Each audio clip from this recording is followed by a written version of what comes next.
What's up? And welcome back to the channel. You are listening to Ninja Knight. This is Chatterbox number 23. Thank you very much to everybody that watches live, and also as well a big special thanks to everybody that watches after the fact in your own convenience and at your own convenience, I should say. Last week's show was doing good numbers as well, over the 2,000 mark. That's great to see. I know I haven't been too busy this week with videos, but there are going to be more videos dropped during the week. There's a couple of things that I wanted to talk about, and in particular, I'll be bringing them up here tonight. So some of them, it's very difficult to decide what is to be put to a video and what shouldn't be put to a video, because some things capture people really, really well. And what I want to be doing is I want to be hitting similar talking points that everybody else is, but also letting people know, hey, this is a different slant on these type of things there from me. It's great, and this is something that I'll always say to people as well. I'd say it's great when you're tuning into people and we're all kind of saying similar things, which is brilliant. But if you're repeating the same thing all the time and different people are, I think at times it can become monotonous. So that's what I try not to do. And I try then to shout out people who are doing great work. Like, for example, Philip Dwyer has done wonderful work this week. I don't think I need to tell the chat or anybody that's watching my channel, and certainly Philip's channel, to know that Philip has done fantastic work over the last number of years and is continuing to do so. And my God, this week was an absolute eye-opener, I think, for a lot of people. His video is at 34,000 views and counting. That is unbelievable. We'll get talking about that tonight. Don't worry about that. I've seen brilliant work as well from Dan's mixtape. Big shout out to him. He's doing fantastic work in holding the government accountable and actually keeping a very solid track on what they are doing. That's a great channel over there. Brilliant channel. Satirical Soldier, I'm sure, is going to come out with a video very soon with regards to what Philip was recording during the week, because I always love to hear the thoughts of Satirical Soldier when it comes to these things. Big shout out to the Irish Inquiry. I mean, Stephen Kerr is completely and utterly relentless when he's going and looking for information. I think it's brilliant to see. And you're starting to see it now grow and grow and grow. Derek Bloig is doing great work. Obviously, as well, too, you've got Saints and Scholars that are out there as well. There's been a number of channels that have popped up over the last couple of weeks, some newer ones, which is brilliant to see. And that's something that I want to keep saying. You see, some people might say, oh, well, tonight, like, that's meaning then there's not going to be, just your voice. There's going to be other people say, yeah, the more voices, the better, because what's going on right now at the moment, and what has been going on for a very long time, is there has been a monopoly. And certainly when you know who certain companies are owned by, you know then that it is, in fact, a monopoly, because they're branded differently. They're different stations, according to what you can see. However, who they're ultimately owned by is generally the same person and same company. Now, I've talked about them before. Bauer Media, for example, a German company, own an awful lot of people that are here in the, I would say, podcasting industry and indeed in the media. So it's no surprise then when you see some wacky comments and some, I don't know, to be honest with you, how you could absolutely take working on news talk seriously with the stuff that goes on there. But getting back to the point of what I'm saying here is that when you see more voices, it's very important. And it's great to see people with different ideas and different opinions. I think it's brilliant to see. And particularly people that are on our side in terms of being people that are realists and living in reality. What you're not after seeing for the last, I would say, 5 to 10 years is reality. Now reality is starting to come home to roost. And I think even the Kelly Harrington thing that happened during the week, I'll be talking about that here tonight. That's what I was kind of alluding to earlier on. You can make a video about it and talk about it, but I don't know if that's something that people are hungry to look at. Now, another thing that I'm just going to touch on now, but there will be a video coming on this because it's done good numbers and it also points out what the end game is. You have Philly McMahon, Shilly the Philly, Philly the Shilly, Philly now mates, Philly NGO mates, has been appointed now to the Citizens Assembly. So it looks like that's where the end goal was. And he's in some sort of task force now of nonsense, as you know, a committee. One thing I remember a friend of mine saying to me years ago was the Irish are great, and in particular, he was talking about the establishment, are great at making committees. He says, whereas the UK, for example, politicians over there kind of stand on their own 2 feet and bear the brunt of anything and decisions that they make. These guys in the upper echelons here, and I mean, here's the thing, guys. People that talk about it say these people, these elite, stop calling them that. Call them what they are. And call them what they are to their faces. And it's important as well, too, to use that sort of language. And what I'm talking about is anti-Irish, anti-Christian, anti What do they want to go with? Do you want to go and call people transphobes? Okay, well you're an anti. You're anti-cis. People sitting there going, anti-cis? What does that mean? CIS. That's what one of these people in their community decided to come up with for people like me and you, people, And here's the thing, and I joke and I laugh and I point and all that, but the rainbow community are starting to figure out right now what's going on. And welcome to the party, guys, in terms of, here's the way I feel about things. You guys have let this go for so long that now it's very difficult to come back from that. I'm just going to say that to you. And a lot more people are starting to feel that way too. So, for a lot of people who have been accepted and indeed have been able to live lifestyles that have been in the faces of an awful lot of other people, that's going to swiftly come to an end very soon. You're seeing what's happening in Uganda, for example, and a lot of places are taking note and looking at that and going, wow. You have, for example, the importation of people from the Middle East over to this country. How long is it going to be before some of those people get into power and decide, right, that's the end of that now? You see what happened in Sligo, and the media don't want to talk about it. However, the media, for example, like the likes of Sunday World, want to come out and make a very strange article about Philip Dwyer. You're also seeing strange articles out there about Derek Bloig attempting, in my opinion, now again, this is on my opinion, to destroy the characters of these guys. But what's happening now is people are looking at what's happening there and they're going, Streisand effect. Why are they talking about Philip? Who's this Philip guy? Oh, fantastic. We'll jump on his channel and we'll follow him. Great stuff. And Philip is taking it in a stride. He's laughing at it. He's saying, this is brilliant. And it's great to see. But what's not happening is, as you know, they're not reporting on what the government are up to. Now, here's the thing. They have one outlet, this on the ditch, okay, that they're talking about. And good to see good work being done there. But I think the timing of that is very odd. Don't you think the timing of that coming up now and ministers being in hot water and all that, now Cathal Crow's in hot water, which is very interesting to see. It just seems like Game of Thrones is going on in a political sense here. And to me, that's good. That's currently where we have the Irish government, that they are panicking and now there's all sorts going on with inside it. To me, I think they're on the run. I think things are going to turn very quickly in the favour of people. You've seen what's happened in Netherlands. I keep wanting to say Holland, but it's Netherlands. I was on YouTube not too long and I became friends with a guy who was actually from the Netherlands. I was going to say Holland there again. And he was like, yeah, we call it the Netherlands over here. And I was like, okay, happy to oblige. No problem at all. But keep going back to Holland. Anyway, he was talking about that being a factor, that they decided to go at the farmers over in Netherlands. And the Netherlands has now had an election recently, and the farmers have taken up the seats there. Now, what I thought was going to happen during the week, because in the space of about, I'd say, 4 hours, they decided to call this no confidence vote from Labour. You know yourself there. Labour calling no confidence in anybody else. It's pure theatre, as everyone knows. And how you know it's theatre is that Nasser Horrigan, who was a member of the Green Party, who actually voted against the Green Party and the government at large in the last couple of weeks, decided to side with the government. So just bear with me on this one. This person was suspended because she didn't agree and vote with the party. So just wait to hear this one. Suspended by the party. And then when it came to voting for confidence or no confidence in the government, she voted in confidence of the government. Now, here's the thing. That was the lightning rod, I think, for a lot of people to go, that's suspect. Absolutely. How could you have confidence in the government that have suspended you? I think they've suspended her twice in the space of 12 months, haven't they? Her and Patrick Costello, that's Hazel Chew's.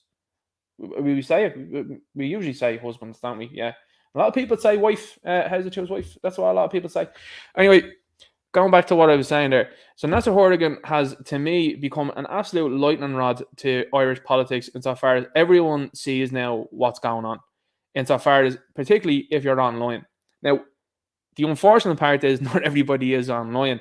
And it is growing now amongst certainly my generation and the generation below. They're wide to what's going on. Like I said last week, Tucker Carlson was on talking to young podcasters, guys that were in their 20s and 30s, and he was talking about, I couldn't believe the media are able to concoct these things and do these things and make people think this way. And the guys just started laughing at him. And he's like, it's great to see you guys laughing. He's like, because your generation is the last generation that are going to buy into any of that. That's why there's a big drive towards social media. That's why they keep moving towards, guys, we don't like people being able to say things that we don't like on social media. They know well. That's why Telegram bugs them. That's why Gab bugs them. That's why alternative platforms bug them, because if you're saying stuff over there, particularly on Galb or Telegram or Gettr, then they can't have any sort of effect on that. There's still effects going on the likes of Twitter. It's still going to happen on Facebook. But the thing is, if you're over there and if you've moved information and people over to one place, it's like Rumble, for example. Rumble, people moving across to there, it's fantastic to see. To be honest with you, if they had streaming open and free, I'd be over there doing my streams over there. I wouldn't be doing it here on this platform, because then I'd be able to say what I want. Now, the only thing is, I have to kowtow around what I say on this thing, and that's probably a good thing for certain reasons. But other reasons are people are not able to hear the full truth. So when I say things like Jabroni and Voldemort and all that, you know what I'm talking about. You know what I'm talking about when I talk about climate change. There's a video coming out very soon about Lance Reddick. I'll be talking about him. I mean, absolutely incredible stuff that went on there. And everybody just burying their heads in the sand. And of course, relates to the last couple of years, which people still haven't faced trials for the crimes that were committed then. This is why it's very important to become part of the government and indeed run for local councillor positions, local TDs. The way I feel now is that every TD and councillor should be really scared of losing their seats in the next election to Patriots. So I see that Derek Blythe has started up the Ireland First party. It's fantastic to see. It's officially registered now. I love the fact that the symbolism of the tree that's there. I love the fact that there are guys that are just ordinary working class Joes and who are on our side. That's very important. I will keep saying it, and I will always keep reiterating it. People that are nationalists and patriots must sit down together and plan out and strategize about which constituencies to take. Because you best believe, after what we've seen during the week of a no confidence motion and them getting by it. Now, of course, some media outlets reported and said they just survived. Others said, well, it's 19 votes in the difference. That's not really a survival. So the media are starting to get at each other now, which I think is very interesting. And also, it's happened too during the week with this whole Kelly Harrington thing, where media members have said things they've decided to pile on, and then that media member that initially asked those questions has been cut out rapid. Now, that's superfluous to what Philip Dwyer recorded during the week. I'm going to talk about it here tonight. Now, what I'll do is, before I do that, I'll jump into the chat and say hello to people. Remember, if you have anything to say in terms of a comment or anything like that, make sure you at Ninja Knight. I can see there's 164 people in the chat already. Listen, it's going to be very difficult at some point in time to get through the chat. I'm just going to be honest and open with you on that. When it gets to a certain number, I'm only a one-man show. Do you know what I mean? So I very much so appreciate everybody giving up their time and being in here listening to this rambling of a Friday evening. And indeed, thank you to everybody that watches after the fact. So also as well, make sure you check out the links in the description below. That'll give you a good link to the different social media platforms that I'm on. Make sure you join them. Get over there. It's really important to promote them as well. I'm not affiliated with any of these social media platforms. I just want to make that clear. I just love free speech. And I think I've been influenced by a lot of Americans, for example, who value free speech like absolutely. Here in Ireland, it's a bit different. A lot of people here are, still at the curtain twitching sort of nonsense. Oh, you can't say that. Oh, we'll mock Enoch Burke. I'll tell you what, Enoch Burke's at the posting an 8-minute video there tonight and absolutely rinsed the entire judicial system, the current case that he's involved in, and has exposed an awful lot of it. Now, here's the thing. Enoch Burke might end up going to the likes of the European, Supreme Court, or maybe even the Supreme Court here in Ireland. Because the way he's been treated, and this is something that probably needs to happen, gripped media, if I'm being honest with you, because they are one of the bigger media outlets that are here now, and certainly are ones that are talking common sense an awful lot of the time, they need to be going to these things, like the likes of the court cases and stuff like that, and start recording what's going on. Because the media are recording one thing and are making a narrative against Enoch, in my humble opinion. And then Enoch is coming out and being like, this is the way I've been treated. I'm after being mocked, ridiculed, and laughed at by a judge. And even though he's producing evidence, according to him, that is looking very, very bad for the skill. He's tried to subpoena the chairperson of the board, which the media won't tell you about. He's tried to subpoena that person to make them come to the trial. So how does that look then when you gather all that sort of information together? It certainly doesn't look good for the skill. And when you see media outlets reporting saying the parent that was like, we never said anything like that to the skill, That seems like someone's taking it upon themselves to do that. That's what it seems like, allegedly, speculatively. But ultimately, what's going on there is the likes of Grip Media, in my view, need to be getting down there, need to be recording what's going on, and need to be giving him airtime. Because other than the little snippets that are out there, not an awful lot of people have actually heard the guy speak. They've heard other people speak. They've heard certain issues be put out there.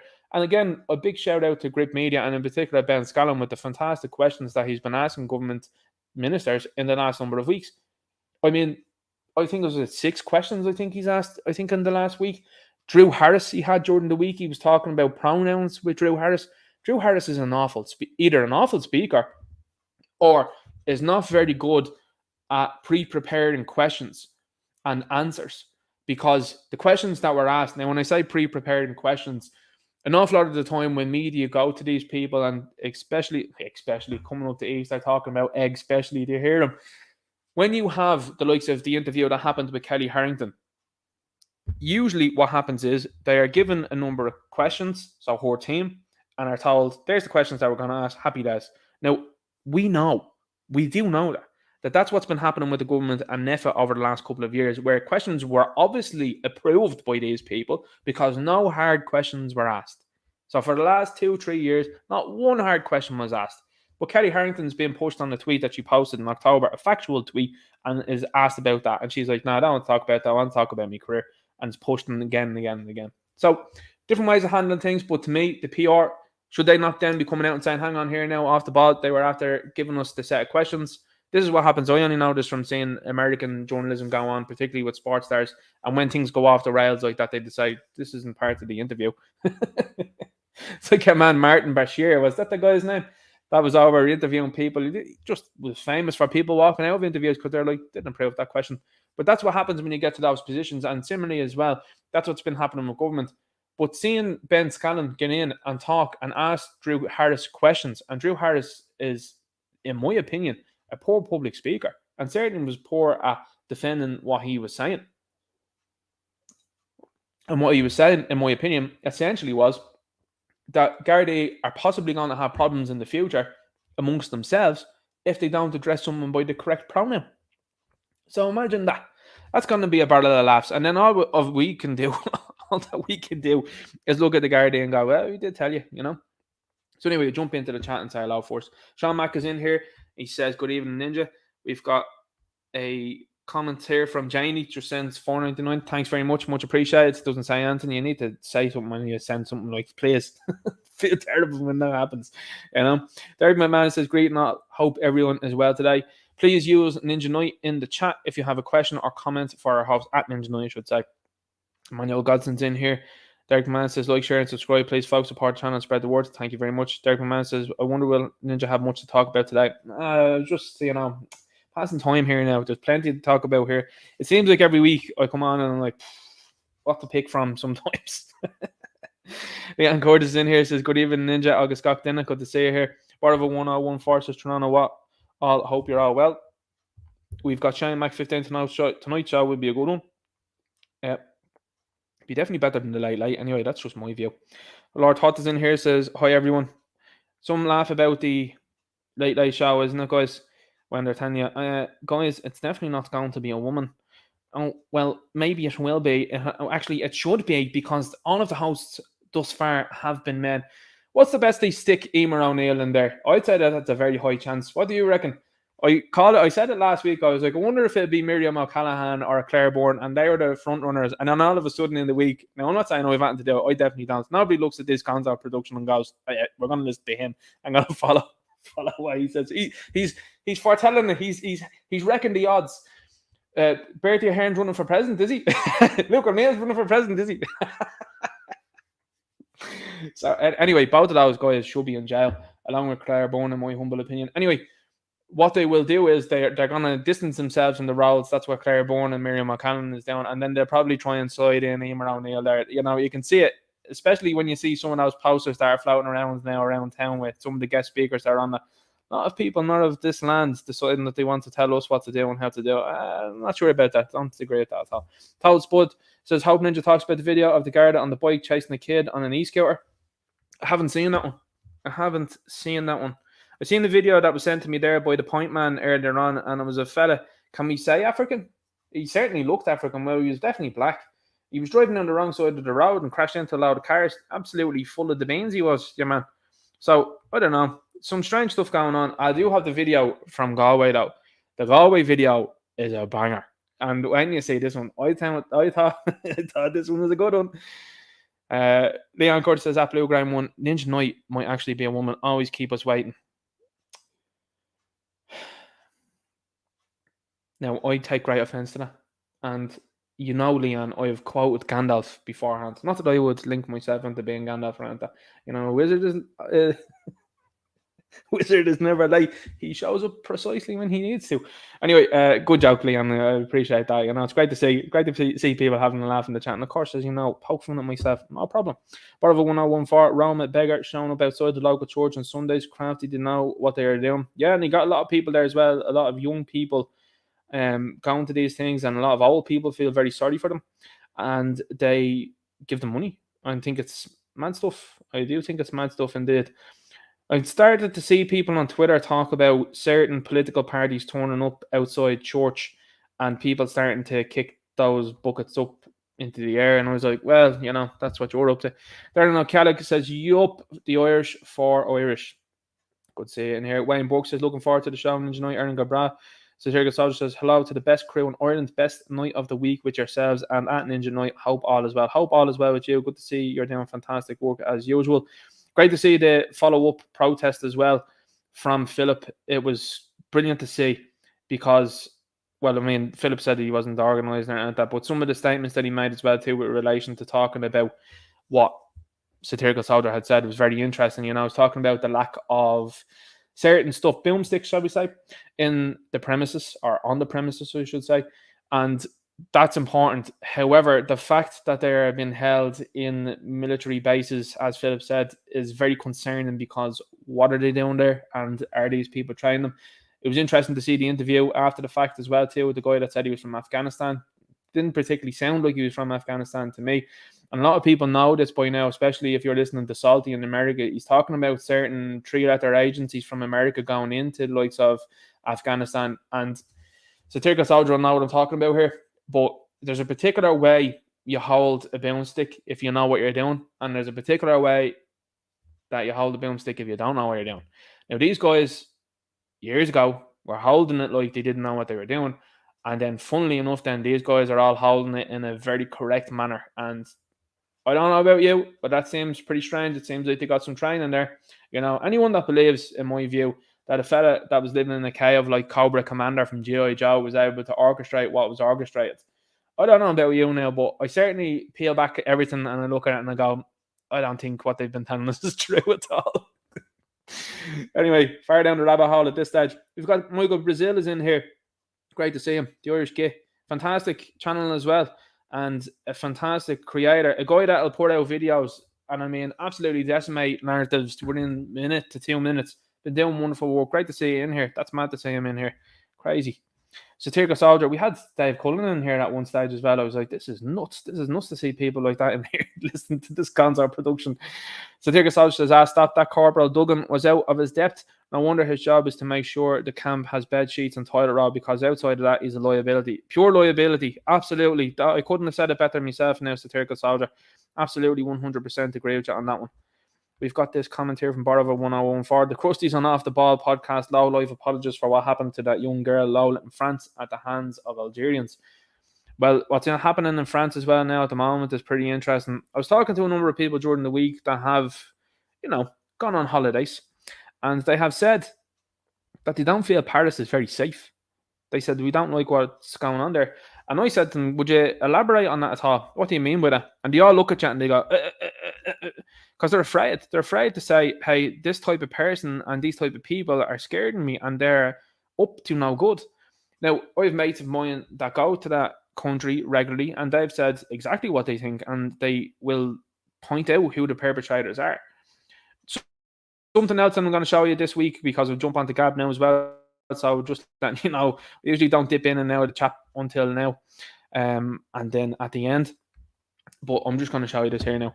Interesting thing I'll show you tonight because someone else tweeted it so we can show it on this. And it was an article as well too from a publication and outlet, we should say, maybe say that. And they showed the Irish under-15s team. Now, wait until you see that. That is absolutely unbelievable. Now, as you can see here, this meme, you might be looking at this and saying to yourself, why is he showing this meme? Look at me. I am the god of now. I love this. I love this. This is great to see this type of meme because this is starting to wake people up. Listen until I tell you this, and I'm going to say this as straightforward as I can. I would not obey a foreigner in uniform, not in the Defence Forces uniform, nor in the Garda uniform. I won't do it. It's not happening. And most people out there should not either, because this thing hinges on civil obedience. And when you have people that have now decided to invade this country, Plantation 2.0, people are calling it now. When you have people coming into this country are acting hostile towards you and some of the stuff that we've seen already. I mean, imagine having the gall of the man that was in the video. Now I'm talking about the guy that Philip Dwyer was initially speaking to. Imagine having the gall to be blanking a citizen in their own country and then saying nonsensical things to that person and then telling them, I'm going to ring someone down to get down for you. That's at the beginning of the video. Now, that is as harrowing as the numpty that came along later on and was shouting at Philip Dwyer, the Irish guy. Now, I'm going to tell you this, okay? And I'll dip into entertainment here. Dave Filoni isn't someone that I find to be a great creator and is someone that has totally and utterly wrecked Star Wars. His fingerprints are on all of the problems that face Star Wars at the moment. However, I will say he did one good thing, which he also lifted from somewhere else. He lifted it from the Force Unleashed games. Now, what am I talking about? Okay, so just to break it down here in an entertainment way. The Jedi, as you know, were taken out after Order 66. But not all of them, according to this new Disney Star Wars.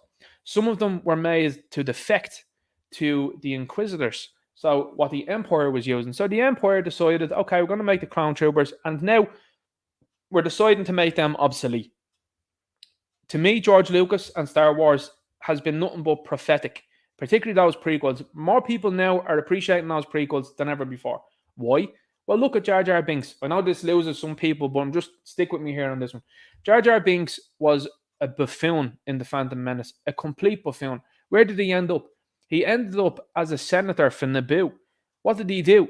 Well, due to what was happening with Padme Amidala that was orchestrated by Emperor Palpatine, Jar Jar Binks became senator and speaker for Naboo and was the one that granted the emergency powers to Emperor Palpatine, letting him establish the likes of a Republic army and then giving him total control.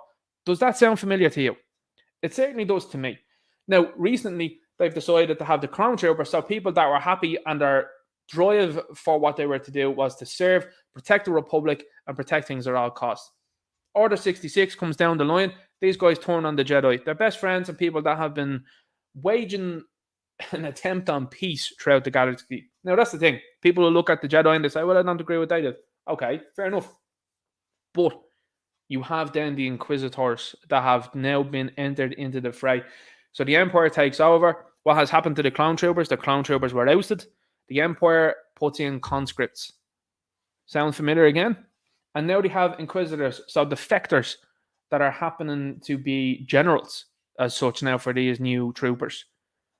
You know, I don't know about you, but sometimes Star Wars to me is prophetic, and it seems like that seems to be the way it's going. So I think for a lot of people feel like they need to stay prepared and be ready. And I think that is probably a good idea. You're seeing the media as well covering the family with a name beginning with K. You know who I'm talking about there. Why do you think that they keep talking about those people? Why do you think that they're concerned about those people? Why do you think that is? What movie came out in the last couple of weeks and it's doing bonkers numbers at the box office? John Wick. Why do people like that movie? Well, I don't know about you, but certainly it comes down to testosterone, masculinity, brotherhood, all of those things on show in that movie. Now, that's a different thing. They're looking at things from, I'd say 9 times out of 10 in that movie, a lot of camaraderie. 1 times out of 10, that's maybe someone that's looking at things a little bit more selfishly. And sure, that's the way of life, isn't it? Such is life, they say in the movie. But you get to see this here, and this is something that Philip put up during the week on Twitter. GardaEntry.ie, nationality requirements. Be a national of a European Union member state. What has the Irish government been doing in the last couple of years? Oh, that's right. They've been given citizenship to foreigners, haven't they? Yeah, that's exactly what they've been doing.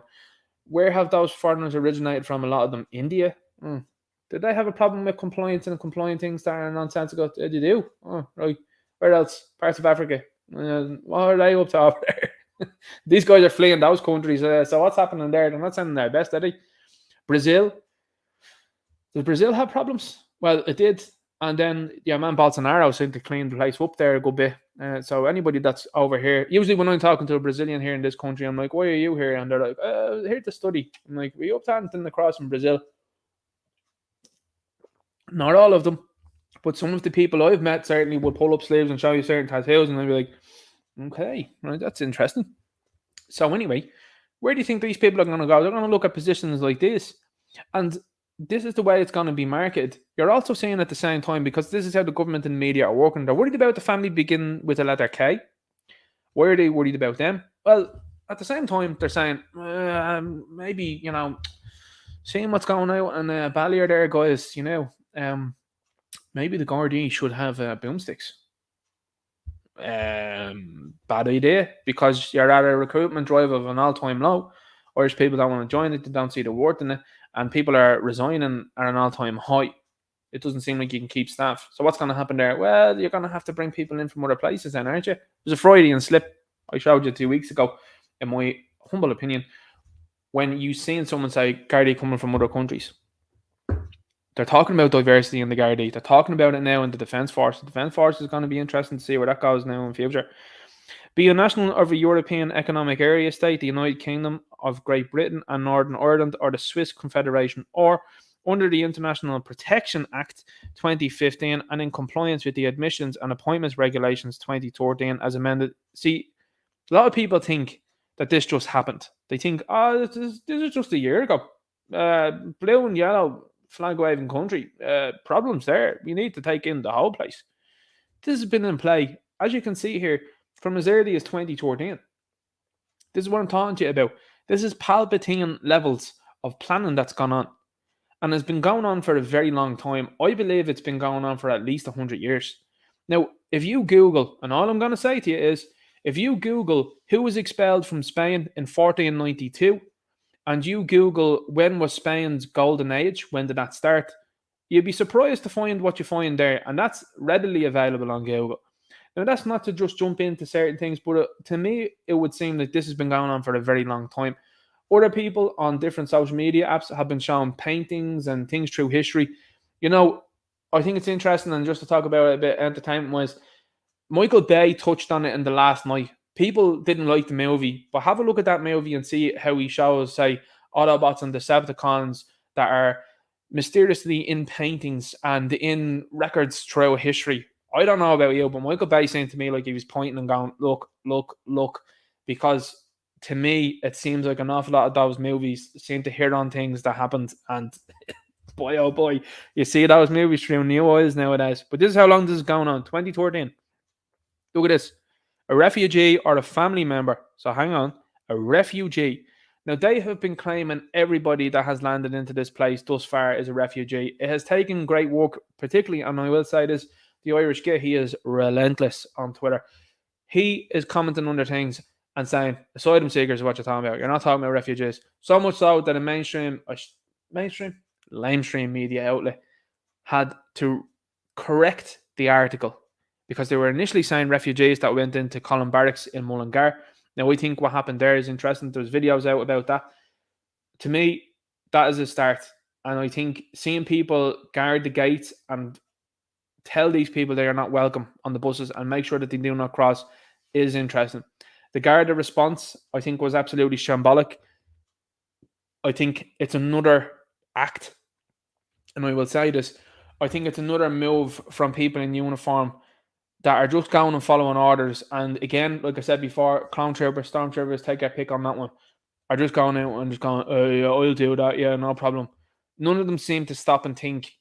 And if they do, I think now's the time, guys, that you need to be coming out and saying something, because you are quick to have friends in certain media places and say to them, I don't like this whole, pronoun stuff.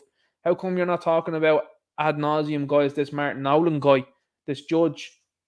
How come you're not talking about him? How come you're bringing cases in front of this guy and he's giving suspended sentences to people? How about that?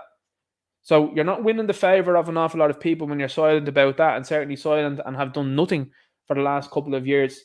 Oh, we're very curious as to what people on the far right are up to. Have you seen anybody that has been linking in with Luke O'Neill for the last couple of years? How much money has exchanged hands there? What's going on? How come he was able to sit on News Talk and talk with Pat Kenny, if I remember correctly, about the monkeying around, the thing that they were trying to push real quick? They were after the sniffles and didn't get any traction because people memed it out of existence. How come he was sitting on that and was saying about the fact that he had it in his lab? How about that? And was on the phone to the US government. I don't know about you, but that is lots of problems there. Anyway, going back to this. A refugee or a family member of such a person in relation to whom a refugee declaration is enforced and continues to be enforced for the entire duration of the Garda recruitment, selection, and admissions process. So again, nonsensical stuff been written down on paper.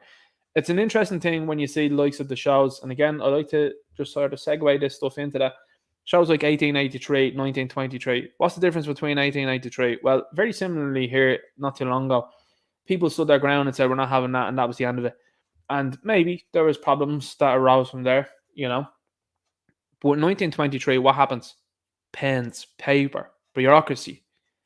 I have the deeds to your house now if we might have paying the loan off there now. This is one of the threats that's been made towards the Duttons. Now, as you know, the Duttons are still in charge of the place there in modern day with Yellowstone. But that is the beginning of it. You see it there. Oh, I have a pen and paper. Well, in 1993, they did very different things. They didn't look at pens and papers, you know. Anyway, but this pen and paper can last them for as long as they want. Until someone gets in there, changes it, makes bills, sends these things in. You seen the hapless fella that was interviewed by Philip Dwyer, and he was telling Philip what was going on. I'm over here as a student. You're over here as a student. You look about 60. He looked older than the two guys that Philip was talking at the airport that were clearly from India. You know what I mean? I'm over here as a student. Really? The bags under your eyes there, mate. Maybe you are from Baghdad. Who knows? But this is the move that they're making. They're making towards the Gardaí now becoming more diverse. Now, people from certain backgrounds and certain places that have been living in mud huts and under serious pressure from different places are going to be delighted with being in places like this, and are going to be delighted with being given any sort of power and any sort of charge of duty. I showed it to you, I think, last week there, where there was a video of a woman there inside of a Lidl or an Aldi, and there's a fella accusing her, putting his finger right in her face, this guy, an African guy, and was accusing her of stealing, was proven wrong. But these are the type of things that are happening at those types of levels of security. Can you imagine what it's going to be like when it gets to the Gardaí? This is why the government are going real quick towards, oh my God, hate speech and isms and all that.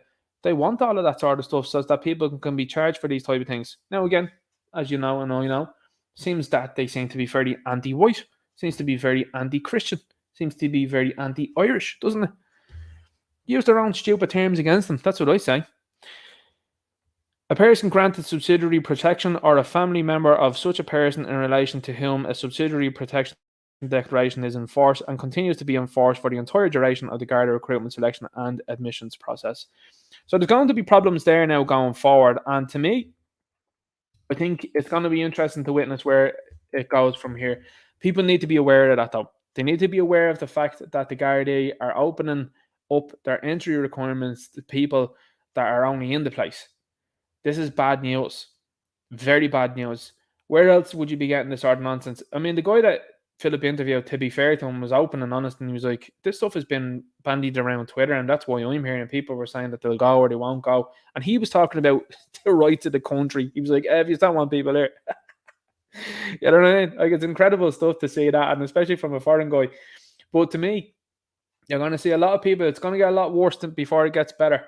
And you're going to see some people, and it's been hilarious to see some people during the week. This eviction ban thing kicked in. Now, I mean, I take great pleasure in seeing the left get any sort of comeuppance. I really do.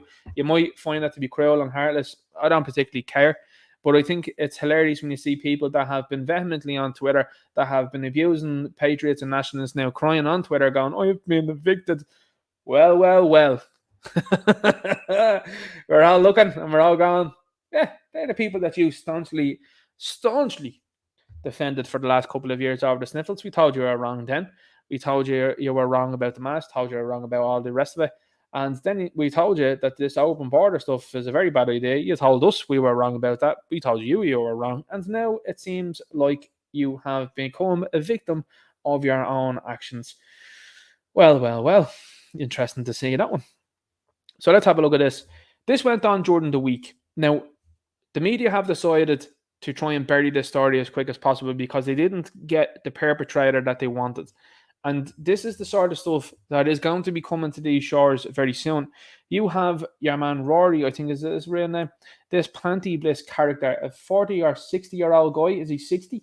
He certainly looks fairly old for his age. Anyway, I mean, it might be the jabroni, so who knows. Anyway, this guy is out there now talking about a woman who did a speech, I think it was in New Zealand last week, and was assaulted. Now, multiple people were assaulted there in New Zealand, if I remember correctly. I don't know whether it was New Zealand or Australia. I'm pretty sure it was New Zealand. Anyway, this person, Posey Parker, I think is your woman's name, is going to come here and do a speech. So immediately, the flag-waving weirdos of the certain flags are out and saying, we're going to have a counter demonstration. This is the sort of stuff that these people are supporting, by the way. These people are supporting this sort of nonsense. You want to see the stuff that's going on Twitter? It's shameful. I'll show you some of it here now tonight. This sort of stuff is happening day in, day out. There's a creator that I talk to regularly. Orbital Bacon is his name. He's on YouTube. He's an American creator. He's a fan of Transformers like I am. Regularly harassed and threatened by these people. Now, I'm not talking about tiddlywinks or anything like that. I'm talking about these people are talking about, no more Orbital Bacon is what I'm saying. And America seems to be ever so much more now closing in on perhaps number 2, and that's not good. But a lot of people are looking at it, and I think what's kept America in the state that it's in for a moment is the fact that they have different states and they have different laws. I mean, seeing the press secretary for them there yesterday, I mean, more interested in talking about people misgendering this individual here, this yoke, than the lives that are no longer with us. I mean, I don't know what else to say to that. I to be honest with you, if I'm being plainly honest with you, which I always am, I can't actually give you my full and total thoughts on this platform, because, wow. Anyway, this comes from Irish Examiner. The woman, by the way, the woman who thought she was a man. Now, how many different things has this person been given in terms of, certain pills and stuff like that? That's something that people have been talking about. Not only that, then, people are starting to talk about the psychiatrist that this person was attached to.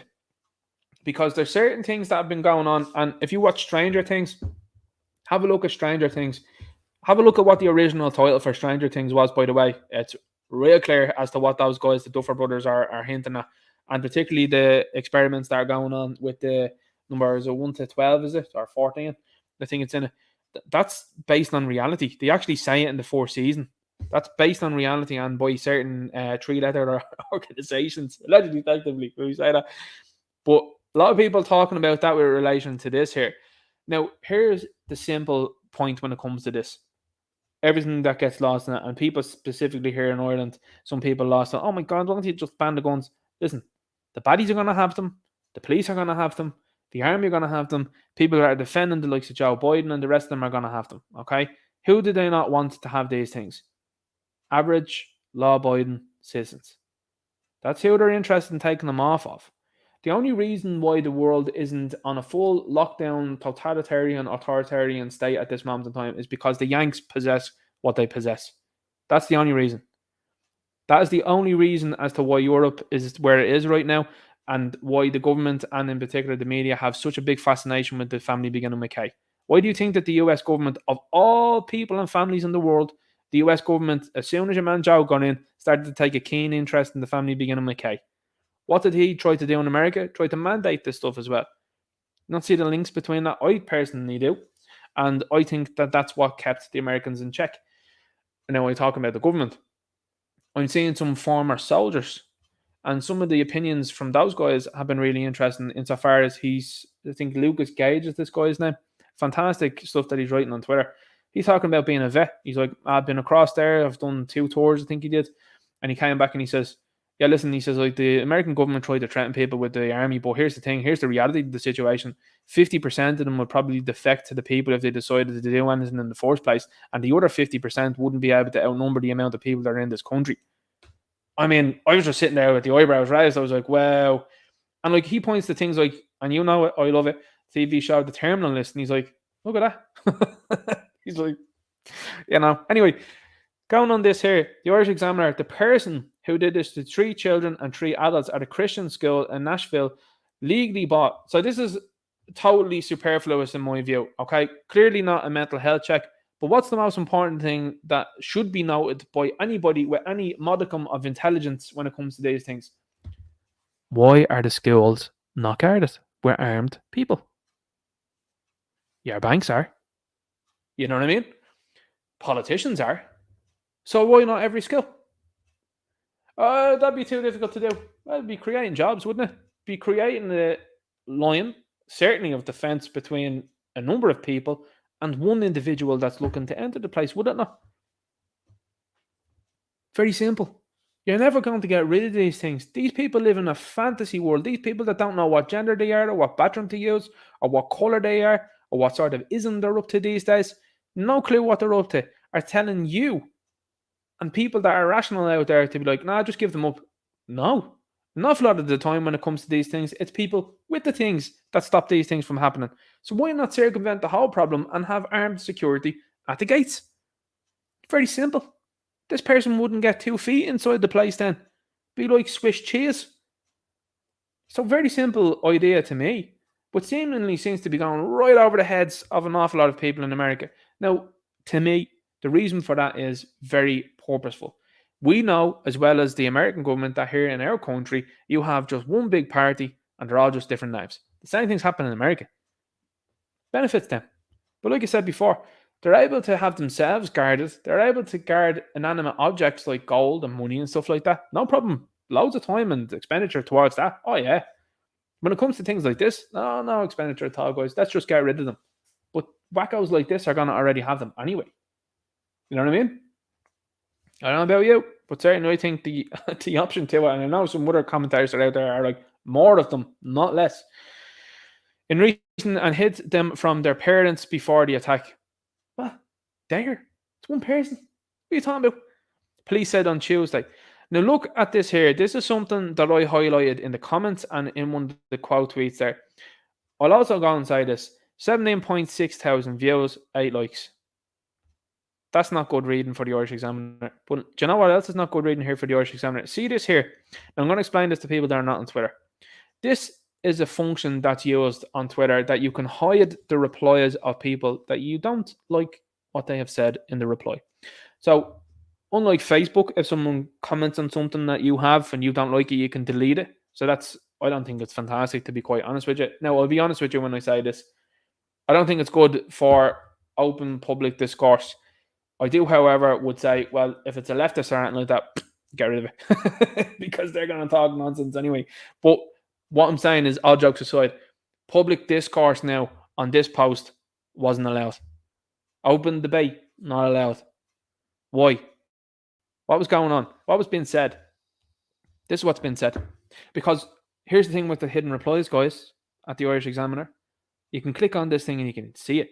You can see what's being said. So there was a number of comments underneath it that were commenting on the story at large. But here's what some of the hidden replies say. Now, I'm just going to say this here. Dahi here has 6 likes, 218 views.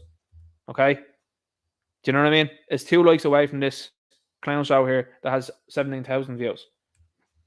The Emperor has no clothes, lads, is what I'm saying. Murdoch Bay, there is plural, but only one person carried out this. 5.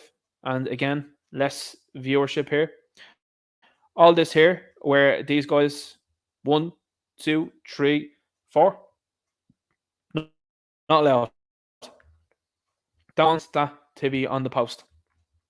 So that is the current state of the Irish media, and it goes to show you where and how many lengths they are willing to go to hide public discourse and not have people have open conversation about what's clear as the nose in your face. It's not good, is it? Here we have this Irish Times. because, as you know, I'll take out these and I'll have a look at these posts and I'll comment on them. Officials warn of potential for heightened tensions at City West Transit Hub during Ramadan. Warning is contained in paper supplied to ministers ahead of meeting of Cabinet Subcommittee on Blue and Yellow Flag Waving Country Crisis Response. Now, blue and yellow flag waving country. Is that a country that houses people from Africa? No. The statistics didn't say that. What about Algerians? No. They weren't on the statistics either.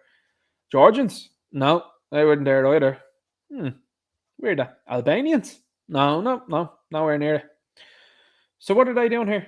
And how come people of this faith are here? That seems to be very low on the statistics as well too for the blue and yellow flag waving country. How come a lot of these people that follow that faith are here? I mean, you've got people coming as far as Afghanistan. I mean, here's the thing. A lot of people talk about, for example, when El Tommy came across from England to Ireland and was highlighting the story as to what was going on here. A lot of people wanted to talk about that. And rightfully so. If something kicked off here in Ireland tomorrow, let's just take this as a bit of a hypothetical. What is the culture that is most similar to ours?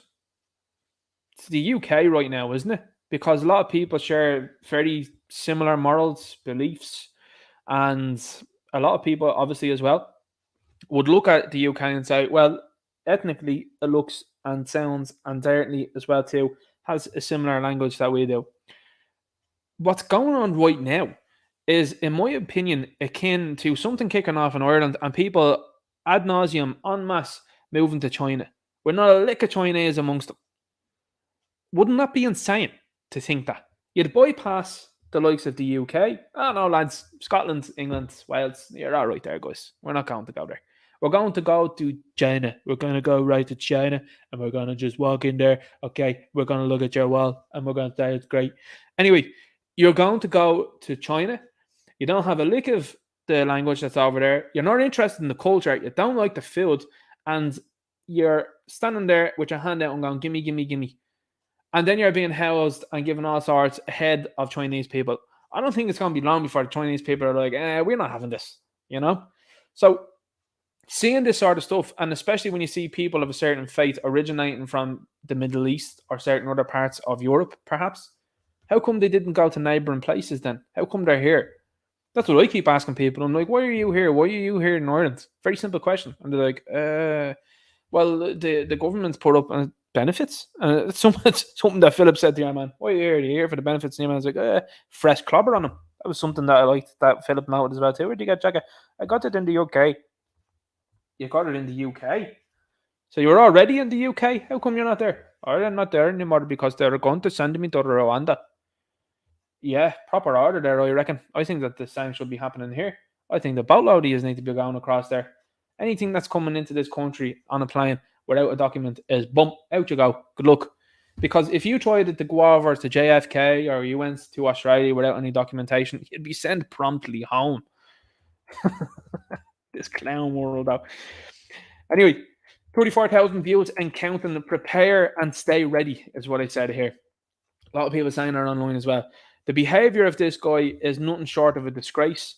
And to me, again, kind of evocative of the Inquisitors and indeed the defective, what I should say, the defections that happens between clone troopers in the clown army from that to the Galactic Empire. This guy exudes all of that sort of stuff. Now, this is where a lot of people have a very big difficulty with looking at things like this and they say to themselves, how could one of our own do that? I'm sure that if you talk to this guy for long enough, he probably bought into everything for the last couple of years. Is actively telling Philip he's telling lies, even though they're housing people inside in the place that this guy should know from as easy as it is with his own eyes. These people don't seem to fit the description of the place that they're supposedly coming from. Because all it takes is a 5-minute Google search to look up the ethnicity and the statistics of the blue and yellow flag waving country. And it seems like we get an awful lot of people here that are not from that place, you know? But this guy is a danger and a liability in society. And there's loads of people like this running around society. Now, I think people are open, and they should be, to having their own opinions and all that. But the way this fella behaved was disgraceful. Now, I have no qualms in saying this. But I fully believe that when it comes to Philip Dwyer, Derek Bloig, and multiple other people, that these people have been given images and have been given specific things to either say or do when it comes to whenever they see the likes of Philip, maybe Satirical Soldier, Ferg, that's in here. I'm sure he'd be in the chat here as well too. Derek Bloig, Stephen Kerr from the Irish Inquiry, the Irish Git as well too. I'm sure that these people have been briefed on these guys and have been told to respond to them in certain ways. And the aggression with which this fella showed should be very clear to everybody. I would implore you to watch this video. This, to me, is award-winning journalism if the awards were very real in this country. Because this, to me, exposed a very deep-rooted sickness within our society, something that we saw over 100 years ago. People that were happy to jump in with the likes of the black and tans. This guy exudes that same type of energy, in my view. And when you see that sort of stuff, and you start to come to the realization that there are people in uniform, and this is the thing, a lay person is looking at this. I am a lay person. I am an ordinary person. And I'm looking at this here, and I'm saying to myself, that dude in uniform, if he was told to do whatever, he'd just do it. Isn't that frightening, isn't it? Isn't that scary? It should be. It's the most harrowing thing that I've seen ever happen on this island. I've not seen anything like this before. Now, some people might point out, and people that maybe live in Northern Ireland, for example, might feel that this is very familiar and very similar. And again, it's one of your own. You don't expect an awful lot from people coming into the country. You really don't. And I think the barrier and I think the standards are very low. But when you see one of your own doing things like this, and because of the history that we have with the likes of the British Empire, and in particular with the likes of Black and Tans and stuff like that, I think this is even more harrowing, and I think this is a big wake-up call for a lot of people. Like I said, 34,000 views and counting. This is going to grow bigger, and I would implore you and I would ask you humbly to send this video that Philip has done to as many people as you can. It's a very simple click, copy, paste, and send it, because people need to witness what's going on here. You will not get 100% of the people that will feel this way and feel the same way that we do. You might get 20% at this moment in time, and that's fine. That's fine. If you have 20% of people going, hang on here for a sec, what's the story with this? Big noise.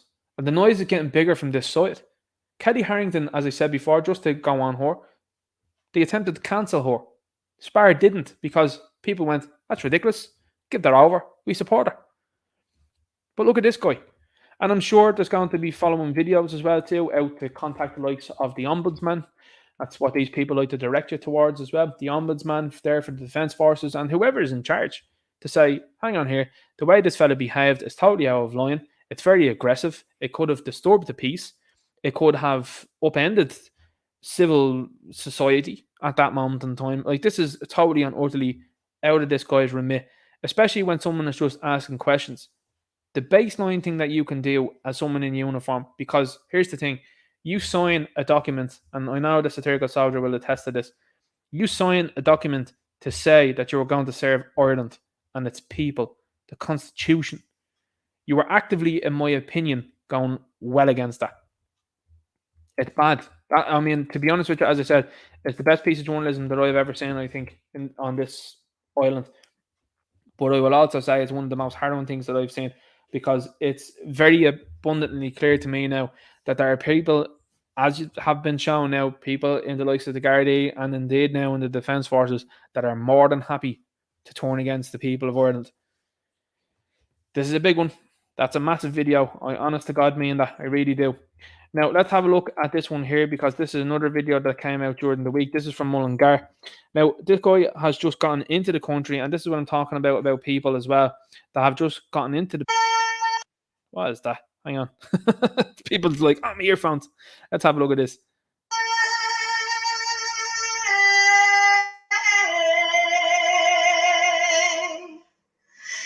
I'm going to turn off the sound on that one there, guys, right? Just to help you with your ears. This is probably someone on TikTok or something like that. I thought that was a better laugh. Give me a moment. I hope this doesn't play through the thing then as a result. Not sure what I'll do. Just give me a moment there, guys. Now, here we go. Let's have a look at this. Look at this guy over here. Look at how comfortable he is to do this. Look. Now, it will baffle you to know that the left on Twitter this week, these are people, look at them, fellas. Now, we must add as well, too, all men. I'm hearing a lot of it as well, too. Listen, I'm of the opinion that you see an awful lot of people going around with the military age male. Listen, none of these people should be coming into this country. Close the borders. Very simple. You're telling us that's a housing crisis. You're telling us that there's going to be more and more homeless people. So close the border. That's it. Doors shut. I mean, it's like you having a leak in one of your pipes and deciding to just keep the tap on instead of turning it off. Do you know what I mean? You're just going to lose more water and you're going to flood the place then. It's going to be in an awful state. I mean, the basics of plumbing, they're applied to what's going on. It's pretty simple, isn't it? And you've decided then to let cats in from different places that you don't know anything about. I mean, the guy that was interviewed by Philip as well too said he wasn't in a certain group across in Afghanistan. Who knows? You know what I mean? That's what he's saying. Take him on his word. But is that true or not? And then you've got all of these guys lurking around. But I don't think anybody should be let in because, again, when you're looking at the government saying they don't have money, and a story I'm going to talk about here tonight, that they're talking about increasing tax for workers come the budget. Where do you think that tax is going towards? It's going towards the likes of these guys and women and the children that they're bringing. It's looking after the Irish, not the world. This whole idea of, oh, we're on one big world and this nonsense they're going with. We're in the European Union. We need to look after other people. No, we don't. Get out of the European Union. If I remember correctly, what Michael Collins and the rest of the lads were fighting for was Irish sovereignty. And the likes of Micheál Martin's like, don't be minding Irish sovereignty, we're going to be part of the EU. It's disgraceful. And then you see incidents like this, and the left have spent the entire week on Twitter being like, he's just scratching himself. You must be joking. Just scratching himself. Let's have a look at the Zoom in here. This is incredible. This is a cry for your children, whose futures are and how brazen it is to do this. Look. Which side of history will you participate? Hey. It's unbelievable, isn't it? And as they say here, this is what your taxes are paying for. They absolutely are. People with potentially a criminal record from other places, because these places aren't sending their best, let me tell you that. And you've got guys that are behind barracks openly making threats like that. And that to me is a threat. And that is towards native people. And he is being kept behind the gates of our barracks. And the Gardaí then caused all sorts of problems down there. And what was it? Is it the ARU that was sent down there? I always mix that one up. The ARU, the ERU.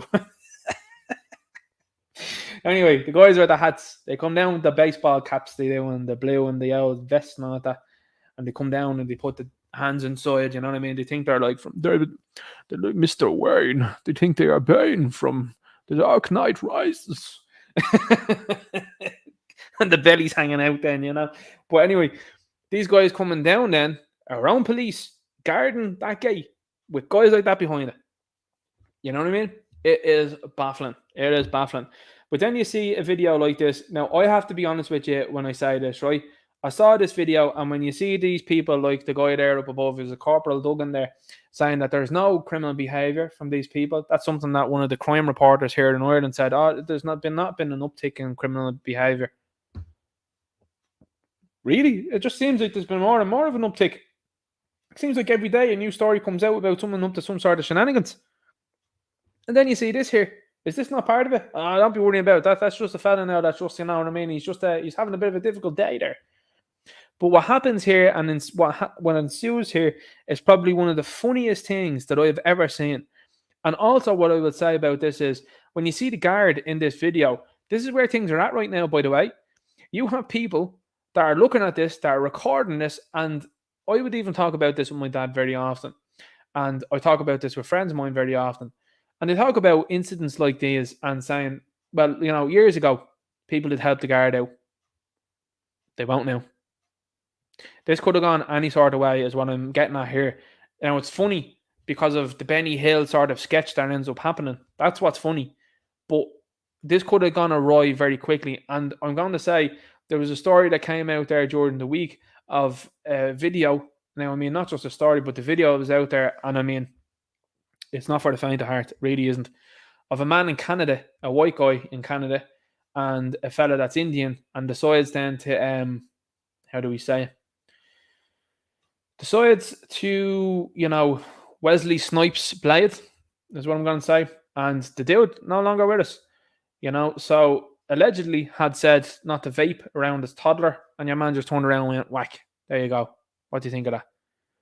So I don't know about you, but when you see incidents like these, I think people are starting to look at it and go, well, we are backing off because you don't know what this guy is going to be carrying, because these guys have no regard for life. And certainly when you look at the sentences being handed down to people here, why would they? Why would they? Oh, he had mental health problems. Oh, he came from a war-torn place. Oh, he has all sorts of excuses. Oh, he thinks a woman. What? He thinks he's a woman? You're joking me. And then you get this sort of carry on here. And that's why people stand back and video this. It's shocking. Because the other side of things is, and are this, you've got Gardaí that are probably looking for a hand here. But let me tell you this. If you drove the welly into either of these fellas that are in this video, guess who would be done? Not them, you. Do you know what I mean? And that's how hamstrung society has become. And it's the same on social media as well. You go onto Twitter, certain people are saying certain things, and because it agrees with a certain viewpoint on the left, their lefts go do whatever they want.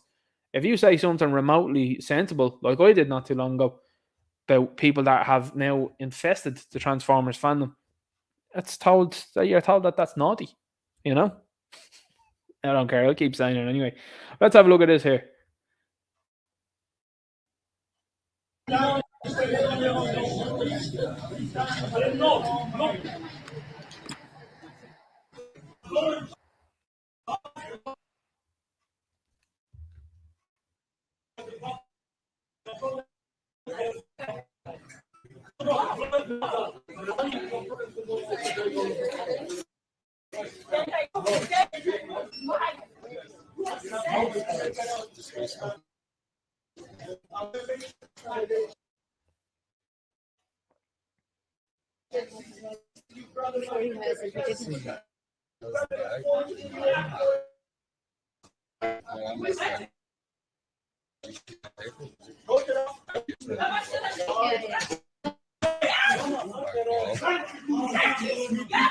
You better see your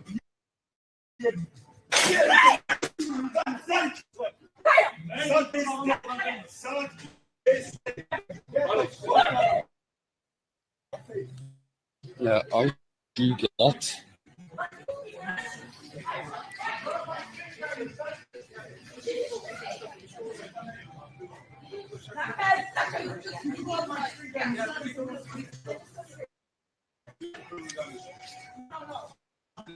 Oh yeah, yes.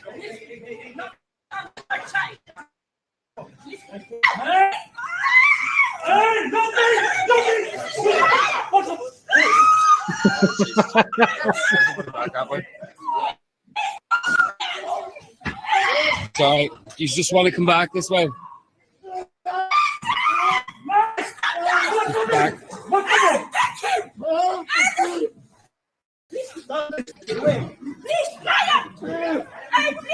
You may want to form more guards. Sorry, just want to stay back this side. We have customers here attacking. This is disgraceful. Sorry, you just wouldn't mind going this way for us, please. I think we need to close.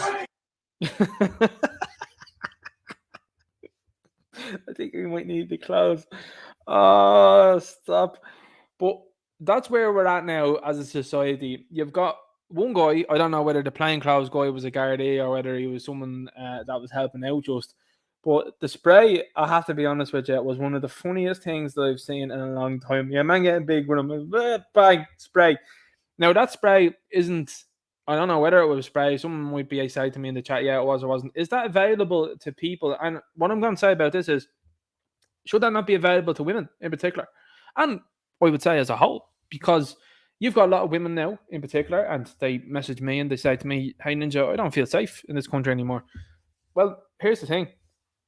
That's why it becomes such a prominent post online when people are talking about the far right, and it's women with prams, because these are the very people now that feel fearful in their own country, when beforehand, in the last number of years, I'd say probably 10 plus years ago, people didn't have that issue. They would walk around the country, no problem, headphones on, wherever like that. Now, I talk to people in America and they're like, oh my God, putting headphones on, they're taking your life in their hands.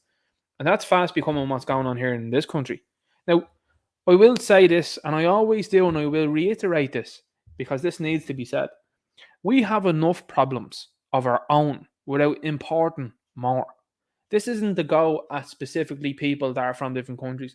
This is pointing out incidents like these that have no respect for anybody, the property, the store, no nothing, and are then deciding to try and wrestle away from the police. And in the meantime, then are looking aggy. Like, this is absolutely unreal. Now, like I said, it's funny when you look at the video and you can take it in that sort of context. But what's not funny is that the guy thought, I'm just going to do whatever I want. Now, as you can see from her dress and particularly the way the guy looks, I would suspect they are particularly, possibly, allegedly, speculatively, from a certain community that's come across here, seems to do nothing, cause problems, and seem to live in big old Georgian houses in Dublin 1. You know who I'm talking about there? A lot of people in the likes of Romania were very happy to see these people be moved on. They were like, oh, nice one, Ireland. It's a great job you've done there by taking all this gang in. The UK were inundated with them not too long ago either. And now we're inundated with them. They're everywhere. Absolutely everywhere. I know people that have bought houses, 6 figures they've paid for the house, and then look out the back garden and see, because of the nonsensical thing that was done in here in Ireland not too long ago, where it was a 10% or 30% of housing in a new estate is to be given to social housing.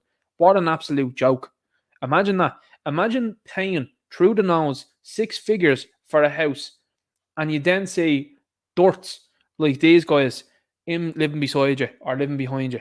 It's staggering, isn't it? Now, I talk to people that have grown up and certainly lived through the likes of the 70s and the 80s, and they're like, wouldn't that happen then? Make of that what you will. But what I'm saying to you is, you're seeing a deterioration of society, and you're seeing people like that act as brazenly as they are in this country. That just shows you that they do not care. Now, you can constantly see media articles that relay information to us that they want to give you as well. I know there's a good Twitter account, Court News Ireland, I think they're called. But I think they're called Court News Ireland, that are on Twitter. And they relay all of these stories that are coming out. And they're like, this person now involved in it. And the new tactic from the media is, see the likes of the guy there, they'll say, Galway man arrested after damaging property. And see, the media will spin that then later on down the road, being like, oh, well, like, crime in Galway is rising, it seems like people have been arrested in the area, they're attributing and causing this. Yeah, but where is that person originally from? Well, that's racist to ask that. It's racist. Okay. Well, Sweden did a very similar thing not too long ago, and now they're telling everybody this was a bad idea, guys. I have a friend of mine that lives in Sweden. I have friends in a lot of different places. You'll notice that. It's part of life, isn't it, really? But this guy lives in Sweden, said what the police over there did through the Justice Minister was they said, well, we want to be known as somewhere that's not racist. So what we're going to do is we're going to take ethnic profiling off of the sheets. So whatever charge forms that they use, the descriptions didn't ethnically profile anybody. So when crimes rose, the likes of, say, for example, Wesley Snipes' Blade, or any other sorts of crime, particular to do, the fruit grapes, anything to do with that, they just put it down. Oh, that's increasing. Okay, but who's perpetrating it? Don't have the statistics on that one. But what started to happen was the police that were in Sweden started to leak their information to people and to the press, and they were like, by the way, guys, it's these guys perpetrating that. And it started to get bigger and bigger and bigger. So much so now that Sweden's actively at the likes of European Council has been like, this diversity and inclusion stuff is a bad idea, guys. Stop. So there you go. There's some diversity and inclusion for you there. Bank of Ireland raises fixed mortgage rates. So while all of this clown show is going on, that's what's happening too. These banks are raising the prices for your mortgages, taking more money off you. ICS announced that they had an increase there last week. They said that they will be increasing later on down the year. Bank of Ireland are saying this, and AIB, I think, previously have done so. Now, as you and I both know, the amount of banks that are in this country, they're trying to dwindle them down to as little as possible. I think if I'm correct here now, there's only 2 banks really now in this country, in AIB and Bank of Ireland. That is very close to a monopoly, and that is not good whatsoever. Like I said before, it needs someone to set up a new financial institution. Revolut are attempting to come in and do the same thing. My problem with Revolut, as you know and I know, is the cashless aspect of it. Very dangerous in my view. And the fact that they're openly welcoming in Revolut suggests to me bigger problems coming down the line. Now, I could be wrong, and Revolut could be something that could be absolutely revolutionary insofar as being able to take business away from AIB and Bank of Ireland. Who knows? But to me, when you see this constant move to try and go to likes of the cashless stuff, at the same time, I mean, there's so many spinning plates here now, it's unbelievable to keep your eye on all of them at all times. That's why I do shows like this on the Friday, because it's like, look at everything that's going on. Because if I did videos on this, I'd never run out of content. But not only that, then it'd be absolutely exhausting. Whereas that's why I do some things like this. And sometimes people hit me up in the comments and be like, that story's really interesting. I'd rather see a video on that. And I appreciate that too, obviously. And when people message me and be like, do a video on that. Workers could face tax hikes in October budget. Government considers increasing PRSI to top up funds for future pensions.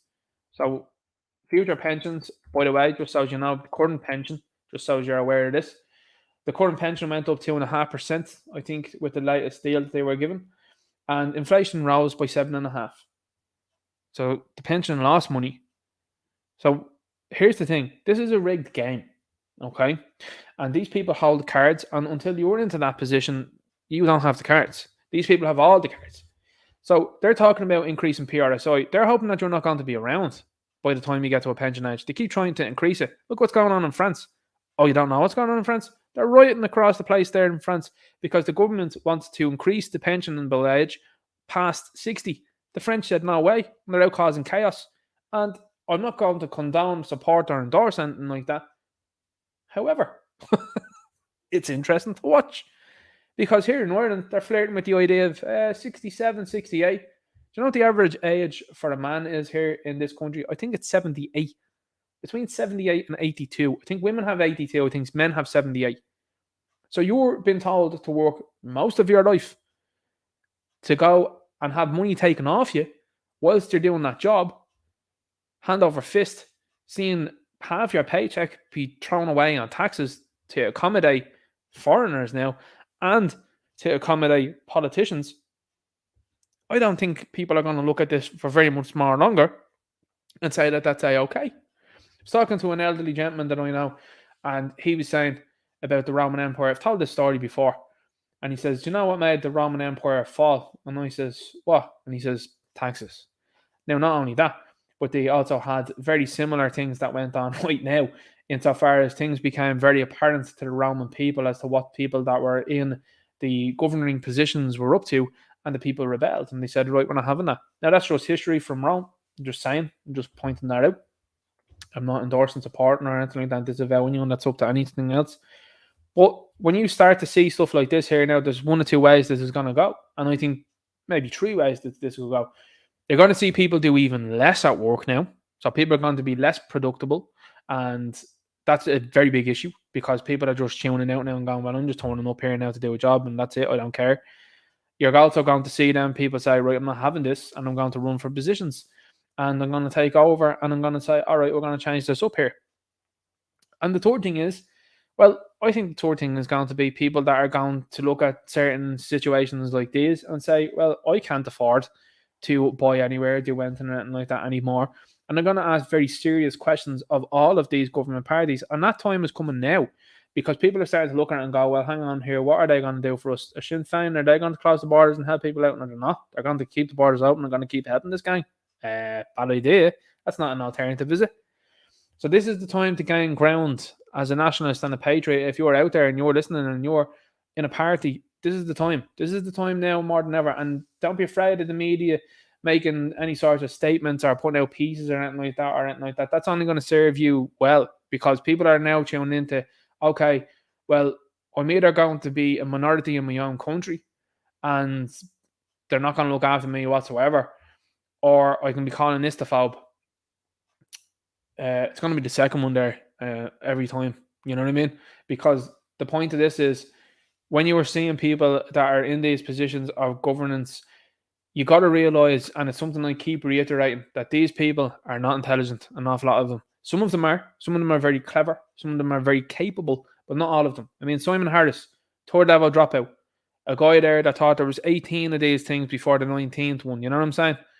Like, you've got people out there now that can't keep a story straight for more than a week, and it's been totally torn apart. As I said before, the Irish Git comes out with a video regularly and takes these people apart within 1 to 2 minutes. Real easy. These are the type of people that need to be running for positions. I keep saying it. Now, these guys don't like to hear it. They'd be like, oh, no, not me. But we all got to be Spartacus at some stage, lads. You know what I mean? We got to stand up and say, right, I'm going to go for this position. Look at the types of people that the Green Party are looking to install. They're looking to install people from Africa. Like, that's where we're at. Fine Gael are at the same stuff, and so is Fianna Fáil.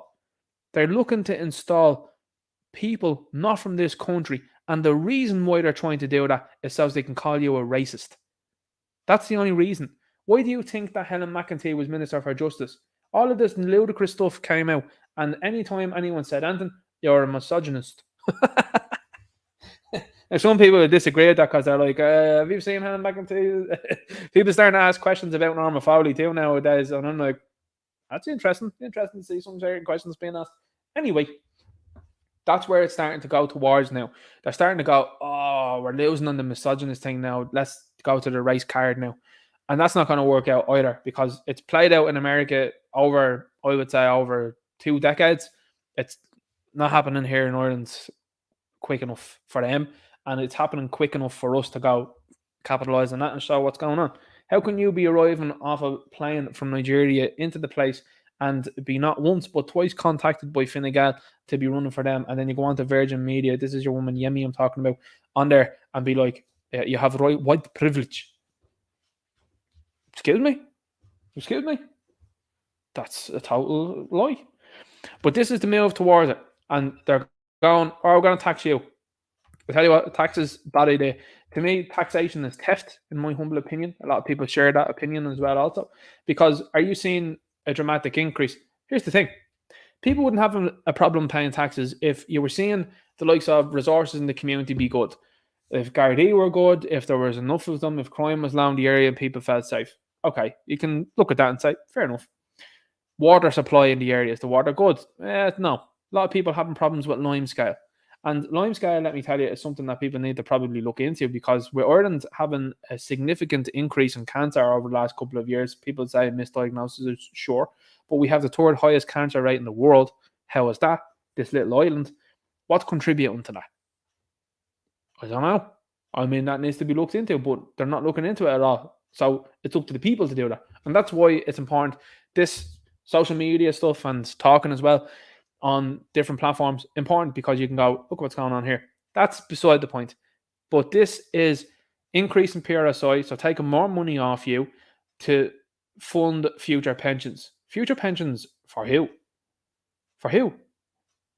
Because it's certainly not for the Irish people. And here's the thing, with the inflation that's going on right now, and that these people have caused, and companies have jumped on it to do extreme things, like I said before, look at your groceries and see the decrease in milligrams and milliliters amongst these different items that companies have just leapt on.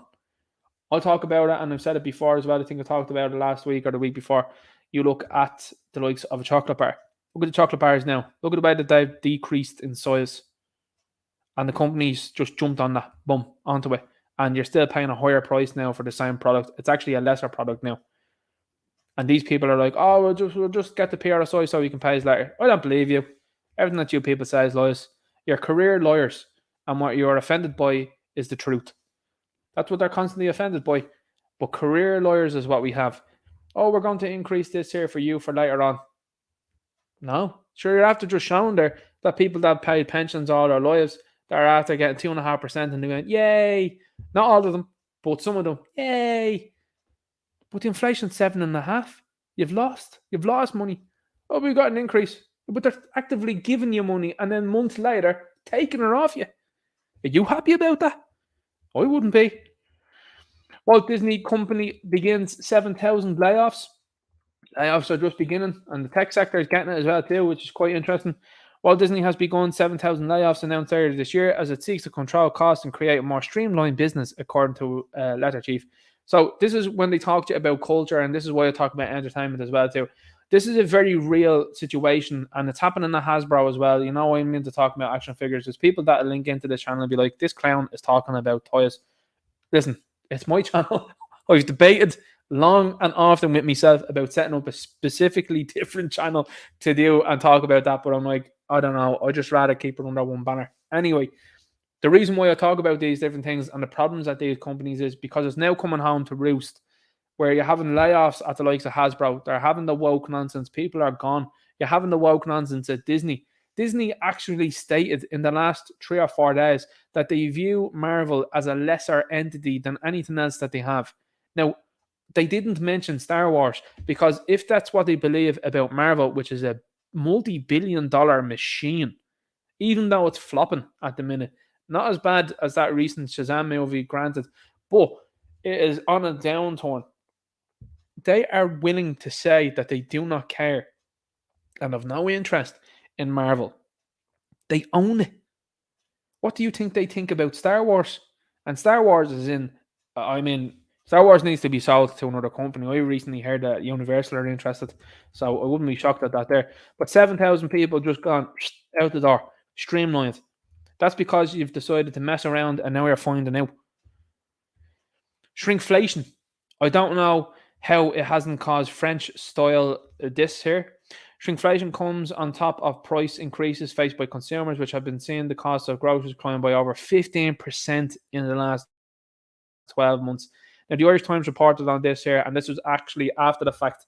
Now, I find that to be weird as well, too. I did mention chocolate. Honey, I shrank the chocolate, the ice cream, and the biscuits. But people now are starting to see that. You wouldn't believe the amount of people, because, like I said, there's so many spinning plates going on. It's very difficult. I suppose I'm like a dog with a bone. Sometimes I see the bone, I'm like, there's another bone over there, and I look at it and I'm going, okay, there's 6 to 7 things going on, and I can have the capacity to do that. There's people out there that don't have that capacity. George Carlin, I'm just going to paraphrase him. He's like, imagine the dumb person you know and realize that there are more dumb people than that person out there, and they have control over certain things. But to explain to people what's going on now, and I mean, I have certain bars and stuff like that as well from a while ago, and 200 grams, say for example, then they're now down to 160 grams. And I have a picture of them actually, and I do send them to people and I show them, like, look at that. And now the bar that's 160 is more than the bar that was 200 grams. You know what I mean? And these people are like, oh, that's unbelievable. They're robbing us. Yeah, absolutely. Some people would say, well, contributing to it and buying it is part of the problem. Fully agree. If you didn't buy it, they'd have to change back, but they're not going to. And it's kind of similar to what the old lad usually says about Orwell and talking about, you know, in the book and indeed in the movie. Oh, we used to get 8 squares of chocolate and now we're only getting 4. Shut up or I'll be getting none, is the sort of answer from certain people. People are talking about this nonsense that's happening in the blue and yellow country. Oh, this is why, because, you know, people are rationed and you know, they don't have enough. The chocolate ain't made over there. Nothing is coming from that kip that's making anything to do with the likes of chocolate, ice cream, or biscuits. Oh, but the oil and gas prices, yeah, they're going back down. They're going back down for the big boys. They're going back down for them. But your house bills, not that. They're still, there's still inflation there. People should be hopping up and down about this stuff. And this is why you need to be emailing the likes of local councillors and TDs. Again, as I always say, respectfully and peacefully. And say, here, what's the story with this? And that's the people that are not already blocked by these people, because I do know many people out there that have chatted to these people and then have been blocked very quickly. Enoch Burke seeks to have Church of Ireland clerics attend court for legal battle at school. Now, this case, it's very interesting to witness, because to me, every time you see something go on, I'm like, that's masterful. That's an absolute genius move. And sometimes I did look at things like this and say, how come this wasn't brought in quicker or beforehand? You know what I mean? Now, what this does is, if you have a cleric in there, they're under the microscope here, because if they turn around and say, yeah, no, we're full in on this, Mrs. Doubtfire stuff here, you now have a big problem, because Christian teaching is that people are vehemently opposed to that, and it is absolutely incredible to see that has taken this long to get to this point where they're like, right, you better come in and have a look at this here and have something to say. On the flip side, you have people that should say, yeah, with the teachings that we're told, this is pure and utter nonsense here, it shouldn't be happening whatsoever, and people should be held accountable, not Enoch Book. Or they're going to do what some of them have been already talking about in the likes of Britain, and saying, oh, we shan't answer to God as a specific gender, or should say they, them. That's where they're beginning in the UK. So now you have an ideology problem within it. And as I said before, and I've told you about Mel Gibson as well, Mel Gibson has said that the likes of the church, and it's not only the Catholic Church, it's other churches, there's a sickness there. And this sickness has been allowed to fester, it has been allowed to grow. And a lot of people now are, I would say, loosening their tongues. They're not self-censoring anymore. I'm not someone to self-censor. I really have to be honest with you on that. Obviously, you toe the line on platforms like this, but in everyday life, I don't censor myself at all. I let people know what I think. And this is a fantastic, I think, case for future generations, and indeed currently. If I was this guy, because what they've tried to do is they've tried to ruin him career-wise, so that he won't go or get another teaching job, apparently, allegedly, speculatively. You've certainly seen the left that are hoping that to be the case. But if I was this guy, and certainly if I was someone with money as well too, particularly in the constituencies that he's in, I think, is he Mayo? I think he's originally from, the family originally from Mayo. Should that not be an easily winnable seat? You know? All you have to do is campaign on the stuff that's gone on for the last year or so. To me, you would win. There's a lot of support out there. A lot of support for common sense. A lot of people with traditional values, particularly in rural Ireland. I had some clowns that said it to me on Twitter. I was just like, fair play to people in Mullingar, rural Ireland, standing up to people. You must be a dump if you're saying rural Ireland. Yeah, because everywhere outside of Dublin is rural to me. Dummy. Someone's probably sitting there going, hang on here now, this dub is getting way too big for his boots. He might be right, but listen, here's the thing, don't be calling us rural. Listen, I said it many a time, I love other counties in Ireland, I really do, and I love going to them, but like I said, you have to call spade a spade. You guys aren't full of cities, not yet. And as I said it there not too long ago, it's up to you guys to push this back. I mean, Mullingar really warmed my heart to see people turning that bus away and turning the catering company away as well. I think that's phenomenal. It's phenomenal. So let's keep going. This is what I was talking to you about. From Roscommon. Look at this dude. You think he's from Roscommon? Well, N'Golo Kante. It's something like, that's a Chelsea footballer. Yeah, whatever.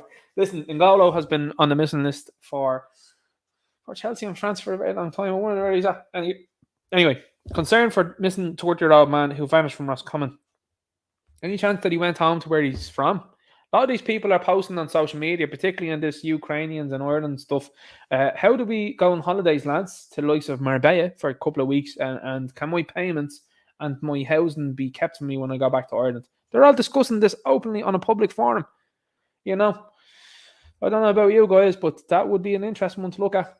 So what's the possibilities of this guy just leaving the country? Probably very high, and he probably return.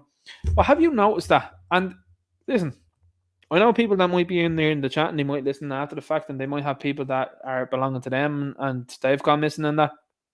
And listen, I fully and 100% am behind you insofar as when someone goes missing, I am absolutely behind you when I see the feeling and especially the genuineness of it. But when I see people regularly going missing and they're like, oh, they're found, I don't know what that's about. I don't know whether that's someone looking for attention a lot of the time or whether it's some sort of game. But I see an awful lot of those posts. Who I feel for the most, and I'll be honest with you on this one, guys. Obviously, when you see kids going missing, I mean, it's harrowing. That is very harrowing to me. And then elderly people, that's another one. I'm just like, oh my God. Like, I just can't believe it when I see it. And then you see posts like this, concern for a guy going missing. Yeah, but like where? Like a lot of these people are just going away and just not coming back. I mean, there's loads of people that are out there that leave the country and then just start a new life because they don't like it. And that's Irish people as well, not just saying this guy. But look at this. Gardaí appealing for public assistance in tracing the whereabouts of a man who has been missing since 30 years of age. Probably bounced to America or somewhere else like that. Probably wild to deal with that, you know what I mean? But anyway, I don't wish ill upon anybody like that have genuinely gone missing like that. But I just see an awful lot of posts out there about people going missing. I just find it to be odd. It seems to be steadily increasing. Now, people will say, is that to do with the likes of mental health and the way that they're trying to portray people? Yeah, I think so. I think the likes of social media and some of the stuff I've seen from TikTok, for example. I'm not on TikTok, just as you know. But some of the stuff I've seen from that is absolutely out there stuff. It really is. And other social media apps as well too, if you're not careful, could lead you down a very dark path as well. Look at what's been promoted as well here in Ireland. I mean, you've got people that are allegedly comedians going on, I feel sad. Yeah, okay. Everyone feels sad now and again. Like, you're on the show 5 times a year telling people you feel sad. We are full of money at this stage. I feel sad. No, just get on with it. Like, do you know what I mean? Let's go back to the days of John Wayne and Clint Eastwood. Okay, because I'm done with this sort of stuff here. I'm making a bad joke online and the joke hasn't landed and most people are actually against that joke. And you know what I'm going to say is they're all bigots and racists. Oh, more people are coming onto that now and saying I'm wrong. Oh, double down. Nonsense stuff like. This is a brilliant quote from Ronald Reagan. Do you hear me? I'm turning into Jonathan Wass. Ronald Reagan. Now, one thing that the old lad said to me not too long ago was, I was sitting there and I was looking at an old Ronald Reagan speech, and Ronald Reagan said, "Make America Great Again." And that was the slogan that he had as well, by the way. Thought that was interesting.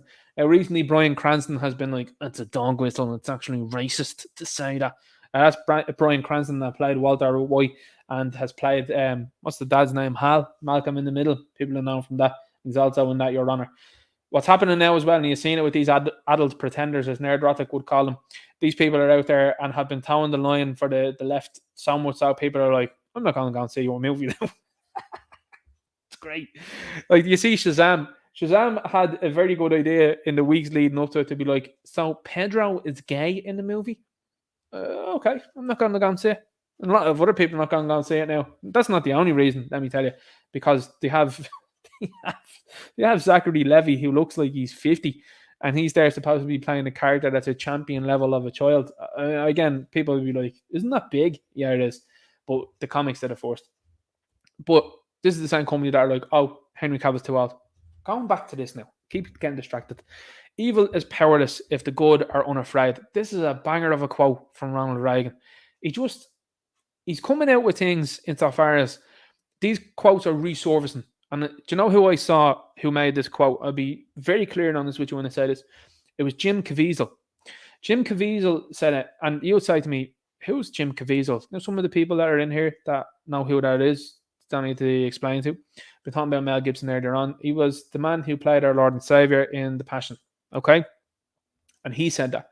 But he openly spoke on multiple places and multiple platforms with Mel Gibson. And Mel Gibson was very clear with him. And he was like, this could be the end of your career. I just want you to know that. And Jim Caviezel said, I'm okay with that. 100%. They were on the Christian Life Network, I think it was, talking about it. And it was great to see. But he was in the running to play Superman until that movie came out. Now, I don't know about you, but that seems kind of weird. And I mean, the dude looked like Superman, you know what I mean? Like, I mean, in that movie, he was in incredible shape. But going back onto this here, evil is powerless if the good are unafraid. What has been happening for the last decade is the good have been afraid, but they're no longer afraid. And it's brilliant to see. People aren't afraid anymore of being called names, and certainly not by people that are utter degenerates and people that have been doing very negative things to people. And at large, every class of citizen here in this country, whether it be child, whether it be an infant, whether it be someone that hasn't even had the ability to be born yet, the elderly, people that are living in general, and then obviously then people that have come before. So people are no longer afraid of this because they're going to say, well, what's the worst you can do? You see, when you're not afraid of these people and what they say and what they do, they will wither. It is like, and I mean, I don't agree with the man's politics whatsoever, and certainly the book is very strange when you read the book. I haven't read the book for the particular reason, obviously, if you know what I'm talking about. But the movie, It, is something that I was saying. I wouldn't read the book because, like I said, there's certain things that happen in that Stephen King should 100% be on the list for, I reckon. But what happens in that book Pennywise, once he's been laughed at by the people and they don't take him serious anymore and taking the mick out of him, he was the bad guy. He became afraid and he withered.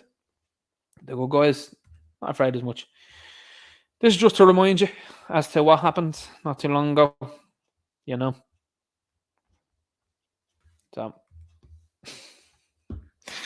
all right, so this is where we're going right now. We've got Councillor Dahi Doolan. Racists targeting young players is disgusting. Racism needs to be challenged online, on our streets, in our workplace, and in our homes. Okay, so it's racist to acknowledge that 6 out of 11 of the players here for Ireland are black. It's racist to acknowledge that 6 out of the 11 players here are allegedly African. What's the story with that? This is waking a lot of people up, because when you have more than 50% of a team not hailing from this country, now people will go, they were born here. No. You see, there are many videos that are out there, and I just didn't pull it up tonight because I will do what I think I'm sure at some stage. A video of a man in Japan, and it's a Japanese fella, and he's talking to a white fella. And it's a fascinating conversation. The Japanese fella says, how long have you been here? The white man says, I've been here, I think 5 years, I think he said.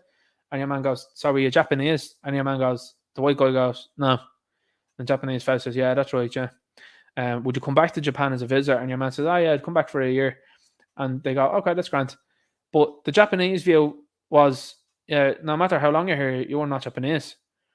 You know, because the thing in the Asian countries is, and they strictly adhere to it, is that for centuries and generations upon generation, that's how they have looked, that's how they have behaved, that's their culture, their traditions, and it doesn't matter who or what you are, you're not going to suddenly just go over to these places and become Japanese. Clown world here, though, and I'm telling you this now, in my opinion, because I was never someone that looked at these teams and said, I have a great graph for that. Much more interested in the likes of county football, GAA, I had at the time, because you were from that county. Now, I know some people would say, well, you know, fathers or mothers or whatever that from a different county. And which on that one, I think that's a very good point and a very good argument for sure. But I had more of an interest in that because I used to hear all sorts of stories about Jack Charlton and all that. But that was the beginning of it. That was the beginning of the psyop. You know, instead of using our own players playing in the likes of the League of Ireland, people that are here and have ancestry that goes back decades, centuries, the whole lot. Instead, what they decided to do was to look outside of it. You can't be saying that. They brought Ray Houghton in, they brought John Aldridge in. Yeah, but they probably took away the chance from other fellas. Look what happened to Roy Keane. That's just another example of it in my view as well too. This plastic nonsense as well too. What happened with Roy Keane? Oh yeah, that's right. Yeah, Roy Keane was bounced home. An Irishman was bounced home by a fella with an English accent because he was causing a bit of a stir. And who sided with McCarthy? That's some of our own. And some of the others. So I think it's high time. And I think that is interesting to see. Balls.ie's put up this here as well. Oh, they've done a great job here, guys. Well done. Yeah, but these are 6 spots that have been taken up now. And this is where it's going, by the way. Athletics is going to see the same thing happen as well, too. And Athletics is starting to push it real quick now as well, by the way. Pardon the pun. But they're like, here's Ireland's newest hero. And you're looking at it and, you know, it's very clear. It's like your man Mo Farah across there in the UK. They go, oh, look at him. He's great, you know. And people go, yeah, all right. Well, we're more into the cycling lad there. The cycling lad is, you know, he's ethnically the way we've been for centuries there. And just because you say something different. I mean, Mo Farah, didn't he recently come out and be like, I'm not actually British or something like that? Wasn't that something he said? Anyway, allegedly, speculatively. But going on this here, more than 50% of the team don't have centuries-long ancestry in this country. And as I said before, other cultures, histories, and traditions don't put up with this. You've got Kamaru Usman. Just to point out this as well, I pointed out last week, and I mean, this all happened as well. Kamaru Usman's point, and I'm paraphrasing here, was just because you've come to Nigeria and you live in Nigeria doesn't mean you're Nigerian. And certainly not are you as Nigerian as someone else that has family that's going back centuries. And the same needs to be applied here. I mean, you've got the clown show, and I've talked to a number of clowns as well again during the week. Didn't Ireland do great? And there was a picture, I think, there is your man's name, Benny, and someone else then from the French team. And they were like, well, your man, Benny, is Nigerian, and the other book is from Nigeria, I think, as well, too, the family hail from. Now, again, the French team have had that for a long time. And they're looking at it and they're going, yeah. So, to me, it's a very clear indication. Now, your man like Benny speaks with an English accent, and if anybody knows, I think there is that deal. Wasn't it his mother happened to be visiting his sister or something like that here in Ireland, and get birth to him here, and that's how. that's ridiculous stuff. But that's what you're seeing here now, and it's starting to encroach on sport now, and you're going to see more people start to realise, hang on here for a second, I'm missing now. Now, you'll have other people that'll say, well, this is great, because, it's fantastic to see Ireland are actually competing. Right, but are they really? Because I can tell you this, a lot of people, when France won the World Cup, didn't celebrate France winning the World Cup. The same happened in Germany. Good friend of mine living in Germany at the time said the Germans didn't celebrate it. I said, why? And he said, they looked at it and they said, teams, a lot of Turks and stuff like that. And it was like, the Germans were like, most of them are not even German. Some of them are Turkish, some of them are Polish. Like, sure, look, why would we be supporting them at all? Germans were looking at it from that point of view. I was like, that's interesting. Not that, Anyway, looking at this sort of situation, I think is going to become more and more prevalent going forward, because there will come to a point in time where it will be 80% of the team that will look like this. People go, oh, hang on here for a sec. Where's the opportunities coming for our guys? Do you know what I mean? And that's where it's going to go until people do. And, listen, I'm going to tell you this, and I fully understand this. When you see athletics, it's no surprise when you see the likes of Usain Bolt and characters like him winning them. They're physically built different. And a lot of them as well, too, in particular, are fantastic athletes. That's why you see the likes of John Jones is an incredible athlete. It'd be interesting to see what happens with him and Stipe. Anderson Silva, of course, as well, too. Athletics is a thing, very much so. But you see like a running back, for example. This is just talking about NFL. I think 90% of them, if not 99% of them, are black guys because they're extremely quick. So the white guy doesn't have any sort of chance before a ball's even kicked. Do you know what I mean? And when I'm talking about ball being kicked, people are like, well, American football, you actually throw the ball. They actually kick it to start it off, just so you know. There you go. A bit of information you learn there. And the same is going to start happening in athletics. You're going to see your own people that are going to be just cast aside, and then you're going to see a very similar look across all of the track. Now, again, that picture, as I was alluding to earlier on, of Benny and the French lad there as well, too, people were like, Ireland v France. Huh? Look at this. So, anyway, that's a glimpse into the future, is what I would say. And this is the opinion of the likes of Councillor Dahi, which is, you're racist to notice this. It's apparently racist to notice that 6 out of 11 of the players of an under-15s team aren't of this nation. You can't say that. They're as Irish as you are. No, I disagree there. I 100% disagree there. I'm not going to be gaslit into believing this nonsense because you decided to welcome in the likes of John Aldridge and Ray Houghton and that. I've zero interest in it, mate. I really do. If I went over to Nigeria, and I feel the same, if I went over to Nigeria and landed in there and said I'm as Nigerian as everybody else here, I'd be laughed out of place, and rightfully so. If I decided to say, hey, I'm going to be telling people that I'm Nigerian and I have a claim to play for the Nigerian team, and my kids are going to have a claim to play for the Nigerian team, be laughed out of place, and rightfully so. That's absolutely how it should be. And look at the preservation that Nigeria is putting upon itself. Models, voiceover artists that are from foreign countries, banned. No chance. You know what I mean? Kilronan Hostel is Ireland. To all Ukrainians in Ireland, would you like a little holiday in Ireland for you and your kids? Now, the thing is with some of these posts, you have to look into them sometimes and say, some of these are makey-uppy ones. We're offering a free stay. But the thing is, people will be like, oh my God. Sometimes the memes become reality. And also then people are memeing this just to get people's attention. We are offering a free stay for a couple of days in April. April Fool's Day would be a good day, lads. This offer is midweek only at Kilronan Hostel on Inishmore, Ireland Islands. Beach and playground very close to the Kilronan Hostel. Just send us an email to kilronanhostel@gmail.com and the flight's there. That's the blur between satire and reality now, that people would look at that now and say, I don't know whether that's real or not.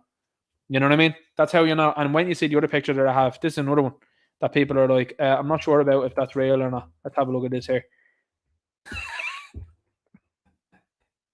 There's people out there that are like, is that real? Probably soon will be, you know? It probably soon will be. So best of luck, lads, in the uniform. You know, you're going to have a good time there, look, guys. Here's another one. This is what Kelly Harrington, this is something I was talking about earlier on. I'm just going to talk about it again. Kerry Harrington posted this in October. Now, I'll be clear with you again on when I say this. If I've deleted a tweet or anything like that, it's not at my will, is what I'll say. It's because the platform have required me to do so, because that's what they do. Kelly Harrington posted this and then chose to delete it. This then became a topic on an interview that she was on with Off the Ball. Off the Ball as well too, of course, have a great track record in history. They supported Jurgen Klopp when he was saying that all of the players should be taking the jabroni, and for sure, yeah, and all this nonsense that he was peddling out there. Now you're seeing Lucas Levy. Did you see Lucas Levy recently? What's he, like 30 odd? He retired, did he? What did he retire with? Heart issue? He wasn't playing in Liverpool at the time. He was playing in Italy. Where was Mino Raiola from? Yeah, he was from Italy as well. What happened to him? All right. Anyway, going on to this one here. Very, very sad. A powerful message from Eva Vladeringbrook. Now, I'll tell you what, lads. This is for the lads in the chat, by the way. Check out this woman. This is what I'm talking about, women on our side. This woman is a 10 out of 10, lads. She is unbelievable. And she is a person that is based in reality. So when you see a woman like this, my lord, this is great. It's great to see. Our own leaders need to take a listen to this. She believes this is the 12th girl in France this year who has been moved on to another plane of existence by an immigrant. And that's just France. So GB News posted this out here, obviously, and then she retweeted it and quoted it and spoke on it. And she was pressured in and off the ball to explain what she was talking about. They didn't get the answer that they wanted. And, of course, then the media came out in lockstep. Gavin Riley of Virgin Media, he was under the comments here for Shane Hannon and was commenting machete, which is a very strange thing to see. And again, the woman who Kelly is referring to, and again, in particular, who Eva is referring to, have a look into that case. And again, case is used in a specific way just there now. I'm just letting you know on that one. Have a look into that and see if you agree with the type of questioning that Off the Ball chose to go with. Now, of course, Off the Ball, not curious as to why Sergio Aguero had to retire early, why Christian Eriksen had a heart attack on the pitch, why Victor Lindelof had an issue on the pitch, why a multitude of other players around the world like Vittoria Campo and her brother are no longer with us, and anything else to do with that. Of course, Off the Ball, happy to be promoting the likes of Erica Cody, who was trying to cancel Versatile, of course. Very happy to do that. But when it came to all of those sports stars having issues, like total coincidence, didn't want to know about that. Weird that, isn't it? Very strange. Anyway, so flaming lefties that are over there. And within 24 hours, so Kelly Harrington was coming under an awful lot of pressure because she said she didn't want to talk about the tweet and had no interest in it. She wasn't a politician and wanted to move on. I'll be honest with you, when you're in those sort of situations, Kelly's never going to listen to this, let's be honest with you on that one. When you're in those situations, you need to be telling these people to get bent, and you need to be telling them what you think of them and point out what they've not been doing for the last couple of years. Hey, I didn't ask any qualified politicians like this. What about any of those people that are in the likes of Nefer and anything? You didn't seem to push them this hard. Put it back on them, And what about all the issues that are happening here in this country? And of course, then have a few hands to go bang, bang, bang. What about that? I'm not going to talk about that. All right. Okay. You want to open this to a political discussion? No bother. Be prepared for those type of things is all I'm saying. So what happened within 24 hours was the media decided to dogpile on Kelly Harrington, along with Timmy Dooley, who was a TD, who was tagging Spar. This was all of the game by the left, by the way. They were tagging Spar basically to try to get her thrown off of the promotion. So try to cause her financial loss is what these people were trying to do. And that's the difference between the left and people on our side. It's not about financial play here at all. That's something that they always go to. Oh my God, you guys, Philip Dwyer and Derek Blythe, you guys are grifters. You guys don't seem to understand, which you don't, because you don't know what bathroom to use or anything like that, and you certainly don't know what gender you are or anything like that. You don't seem to understand people will just do what they're doing because they know and feel that what you and you people are up to is wrong. You don't understand that. You don't seem to get that people have morals and principles. That's why the Enoch Borg thing boggles you. And why you think it's funny to go, oh, we'll just laugh at him and make a mockery of him. What he is doing in shining a light on the injustice that's happening in this country and the right to free speech that we should and absolutely have been trampled and trod upon is something that should be hailed as heroic. And meanwhile, you goofballs are over there going, oh my God, just put him away and just lock him up and throw away the key. Meanwhile, you'd be the same people that, and I mean, again, within 24 hours, these people were all sorts of upset then about that person, and I'm going to say that person, that woman, being misgendered in the likes of Nashville. Do you know what I mean? So on a flip of a switch, these people went, oh my God, I can't believe that. Thought you were open to public, open discourse here. What's going on here? These are the same people, by the way, that were happy to support Gary Lineker, and Gary Lineker are having free speech. And not 2 weeks later, you're like, no, Kelly Harrington shouldn't be able to say, and she's a sports person. So is Gary Lineker, and he's involved in sports. So you're a hypocrite. I believe everybody should have the ability to speak about these things. I think that a lot of people disagreed with Gary Lineker, and I think the proof is in the pudding, because Match of the Day actually had more viewers without Gary Lineker and Ian Wright, who you know what I think about Ian Wright, and all of the other individuals like Alan Shearer and Alex Scott and all that. Once they were all moved on, they had over 500,000 more views on that Match of the Day. So what does that tell you? It tells you it was more supported because people don't really like Lineker. You know what I mean? But within 24 hours, after this dog pile on Kelly Harrington, people went through Shane Hannon's social media and they found receipts. And this is the thing. And if you want to play the game of the left, you're going to face consequences and receipts of the left. Because now people, instead of just walking on and going, oh yeah, she should lose our sponsorship there, they'll go, well, what were you up to? And now you've got the left that are in a very difficult position to go, well, what Kelly said was 5 months ago.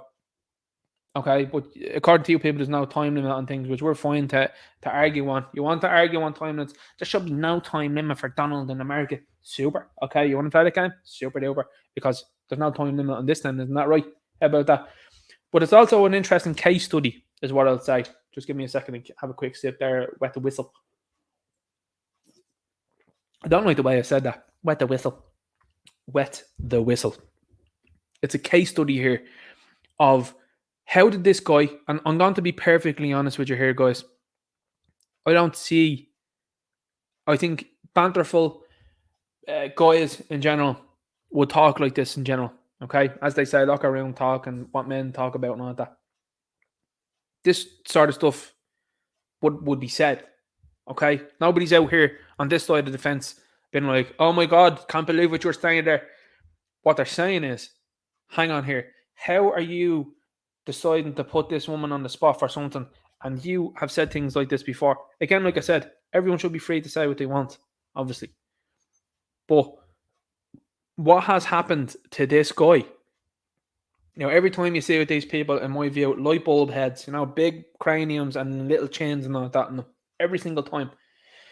But this guy is an interesting case study insofar as he's gone from saying things like this, but I would say the large majority of people would have a laugh and they go, oh, yeah, whatever, like that. You know what I mean? Not too long ago, we had a laugh at Tropic Thunder. They're trying to cancel everybody that was involved in Tropic Thunder. It's not working out too well.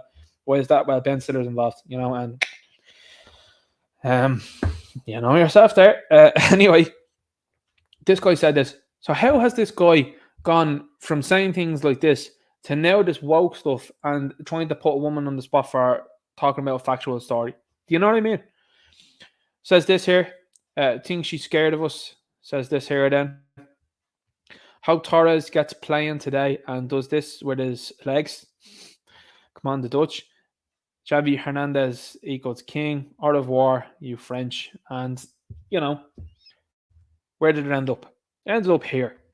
And like I said before, and I say to people all the time, it's sad that this is the reality with which we live in right now, where people would have a laugh and stuff like that and have a joke before. Whether you think it's politically correct or anything like that, it's up to you. I don't particularly care. There's no such thing in my view as political correctness, and I don't think people should be able to be prohibited from speaking and having a laugh or anything like that. You know, you might say that's offensive or whatever like that, but that's why the likes of comedy and stuff like that is absolutely tanking through the floor at the moment with new comics. That's why Dave Chappelle and Bill Burr are an all-time high, because they're not afraid to say anything, and Ricky Gervais as well, too, I suppose, as an extension there, not afraid to say anything. And that's the right way to do things. Again, evil will be defeated when the unafraid are good guys and when good guys are unafraid. A few thoughts. In a recent interview, I held a guest to high standards, and this must also apply to myself. I misread that there. What's this gone? Is it gone on 2 hours, is it? Anyway. I wanted to address social media posts I made more than a decade ago when I was a teenager. So if Kelly had, see, this is the thing, and this is where you play this game with these people. Had this been Kelly Harrington that made those posts when she was a teenager, she'd be dragged the same way. It wouldn't have mattered whether it was 5 months ago. This is the point I'm making. It wouldn't have mattered to these people whether it was 5 months, 10 years, or when she was like 10 saying these things. They'd be, oh my God, can't believe you said that. Who cares? And the fact that this is the way that he's coming out about it says even worse. Then it's like, well, do you know what? I grilled Kelly Harrington and it was a wrong thing to do because on reflection, I realised that was wrong. And obviously, we're looking for a banter, and that was the truth that Kelly was saying. Instead, long-winded thing of like, I'm sort of half cancelling myself here. I wanted to address social media posts made more than a decade ago when I was a teenager. These were wrong. I am ashamed and embarrassed by them, and I want to apologise for using offensive language. If I could have a chat with my 16-year-old self about the damage that language can do, I most certainly would. My love of journalism stems from a desire to hear from inspirational people. With a platform comes considerable responsibility, and I will ensure I, like my guests, am accountable for those standards going forward. But here's the thing, right?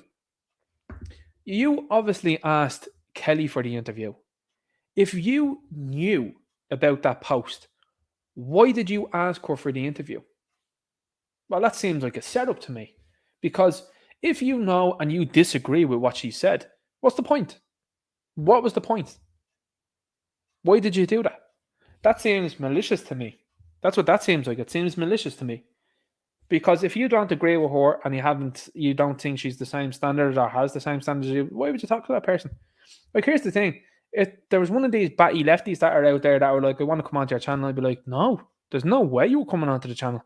Zero chance. You weren't living. You're gone. You're on planet Mars. There's no way you're coming on. Because I'm not going to change your mind. And that's okay. I'm here to change the minds of other people and give them information and say, here, look what's going on. Not here to change your minds. No interest. So that's my standard. My standard is, you people are all right over there. I'm going to point you out and be like, look at this.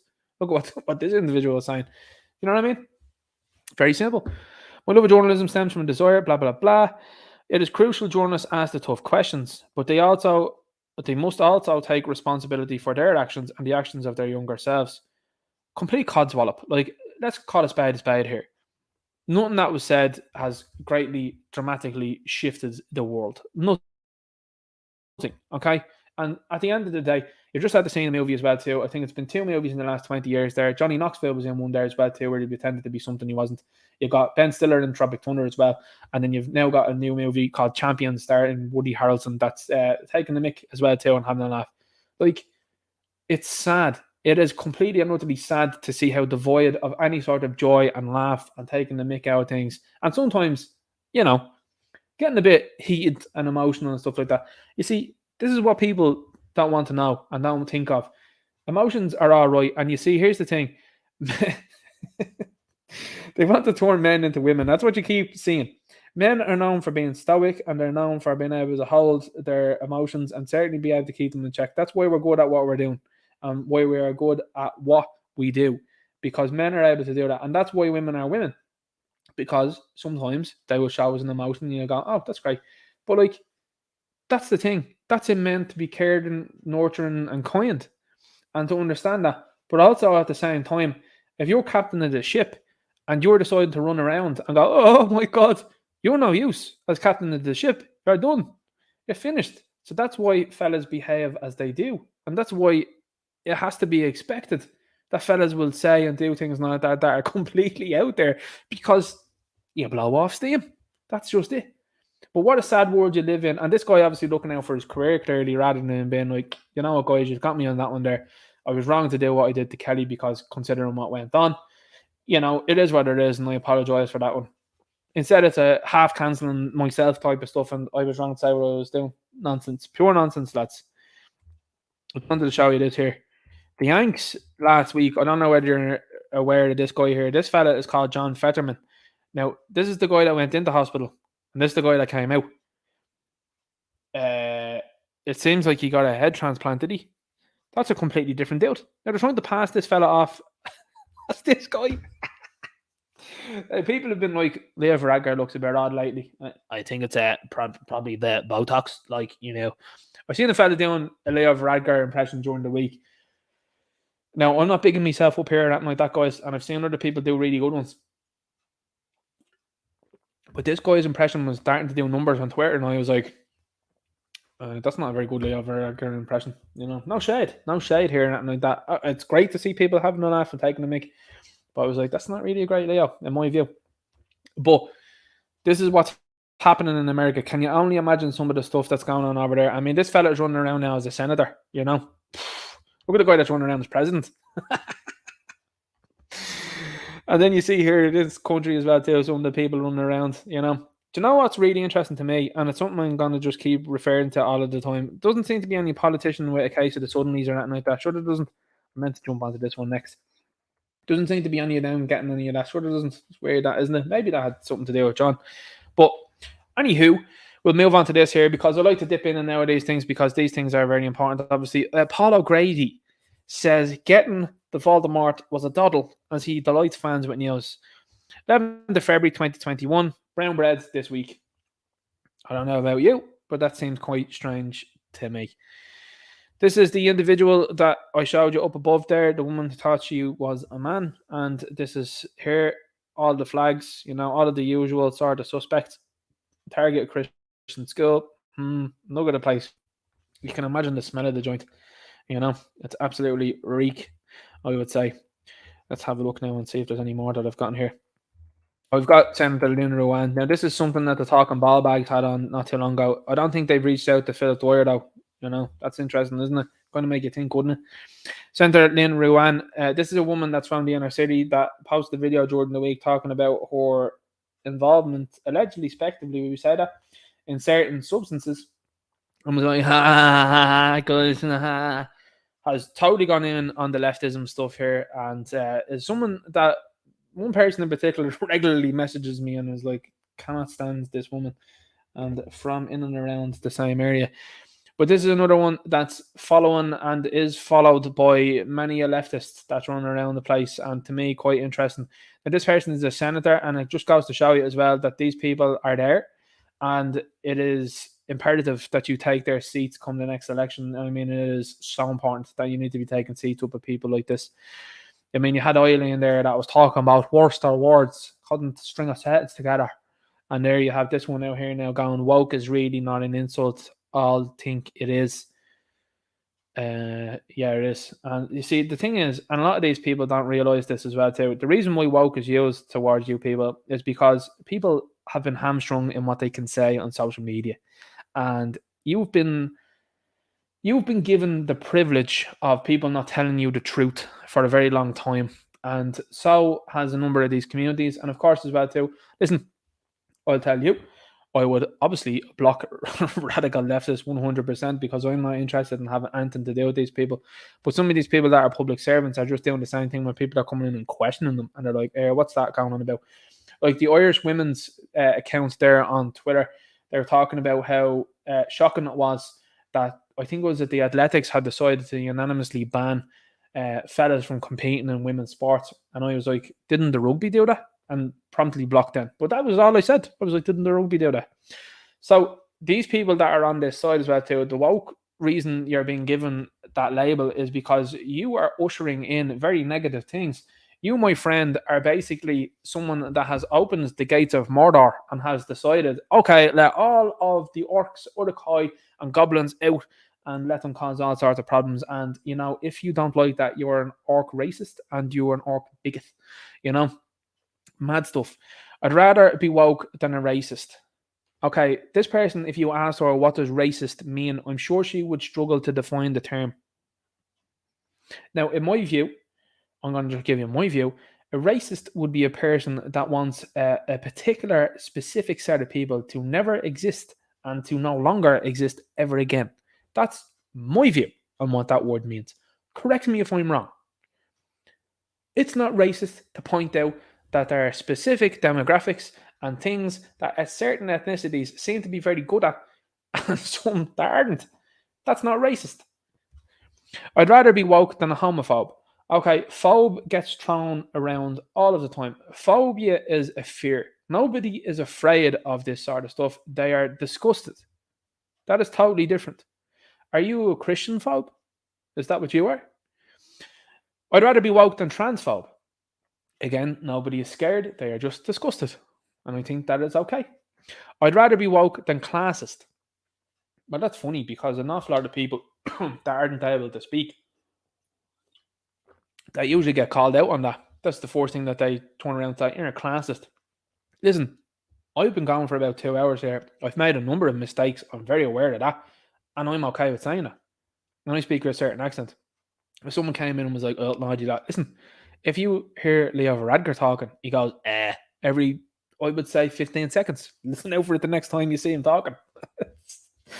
Wreck your view on now, Leo Varadkar going forward. Anytime someone says, it's very surprising to me because I'm like, well, what's going on cognitively there? Are you thinking now of something to say, or have you got nothing to say and you're trying to peddle some sort of nonsense? I'd rather be woke. Woke is an affirmation, not an insult. Big hugs, all woke or not. 332 likes. Disastrous. What's the story with the inner city? How come they're pushing this woman forward? What's the gig with that? I don't get it. There is a difference between opinion and oppression. The attempt to constantly pass off all we say as opinion is dangerous. Okay, let me tell you this. The left have had relentless control and peddling of their agendas and their opinions towards you for the last number of decades. That's a fact. Okay? Have you looked at the likes of the state broadcaster? When is the last time you've seen someone go onto that and be on our side of the fence and be let give an honest opinion? Has it happened? No. Not in my humble opinion, and certainly when you see some of the stuff that went on over the last couple of years. They brought nobody reputable on to go, hang on here for a second, I think this sort of stuff here is a bad idea. And here's why. Here's what the data shows. They didn't do that. That's oppression to me. Now, to me, oppression as well is telling me and other people that are out there that they can't go to the gym, the pub, the cinema, the restaurant without taking a concoction from a company that has had massive criminal penalties in its history and is still going. That to me is oppression. Discrimination and segregation was happening here in this country for the best part of 2 years, and I don't care. I will continue to talk about this for as long as I draw breath.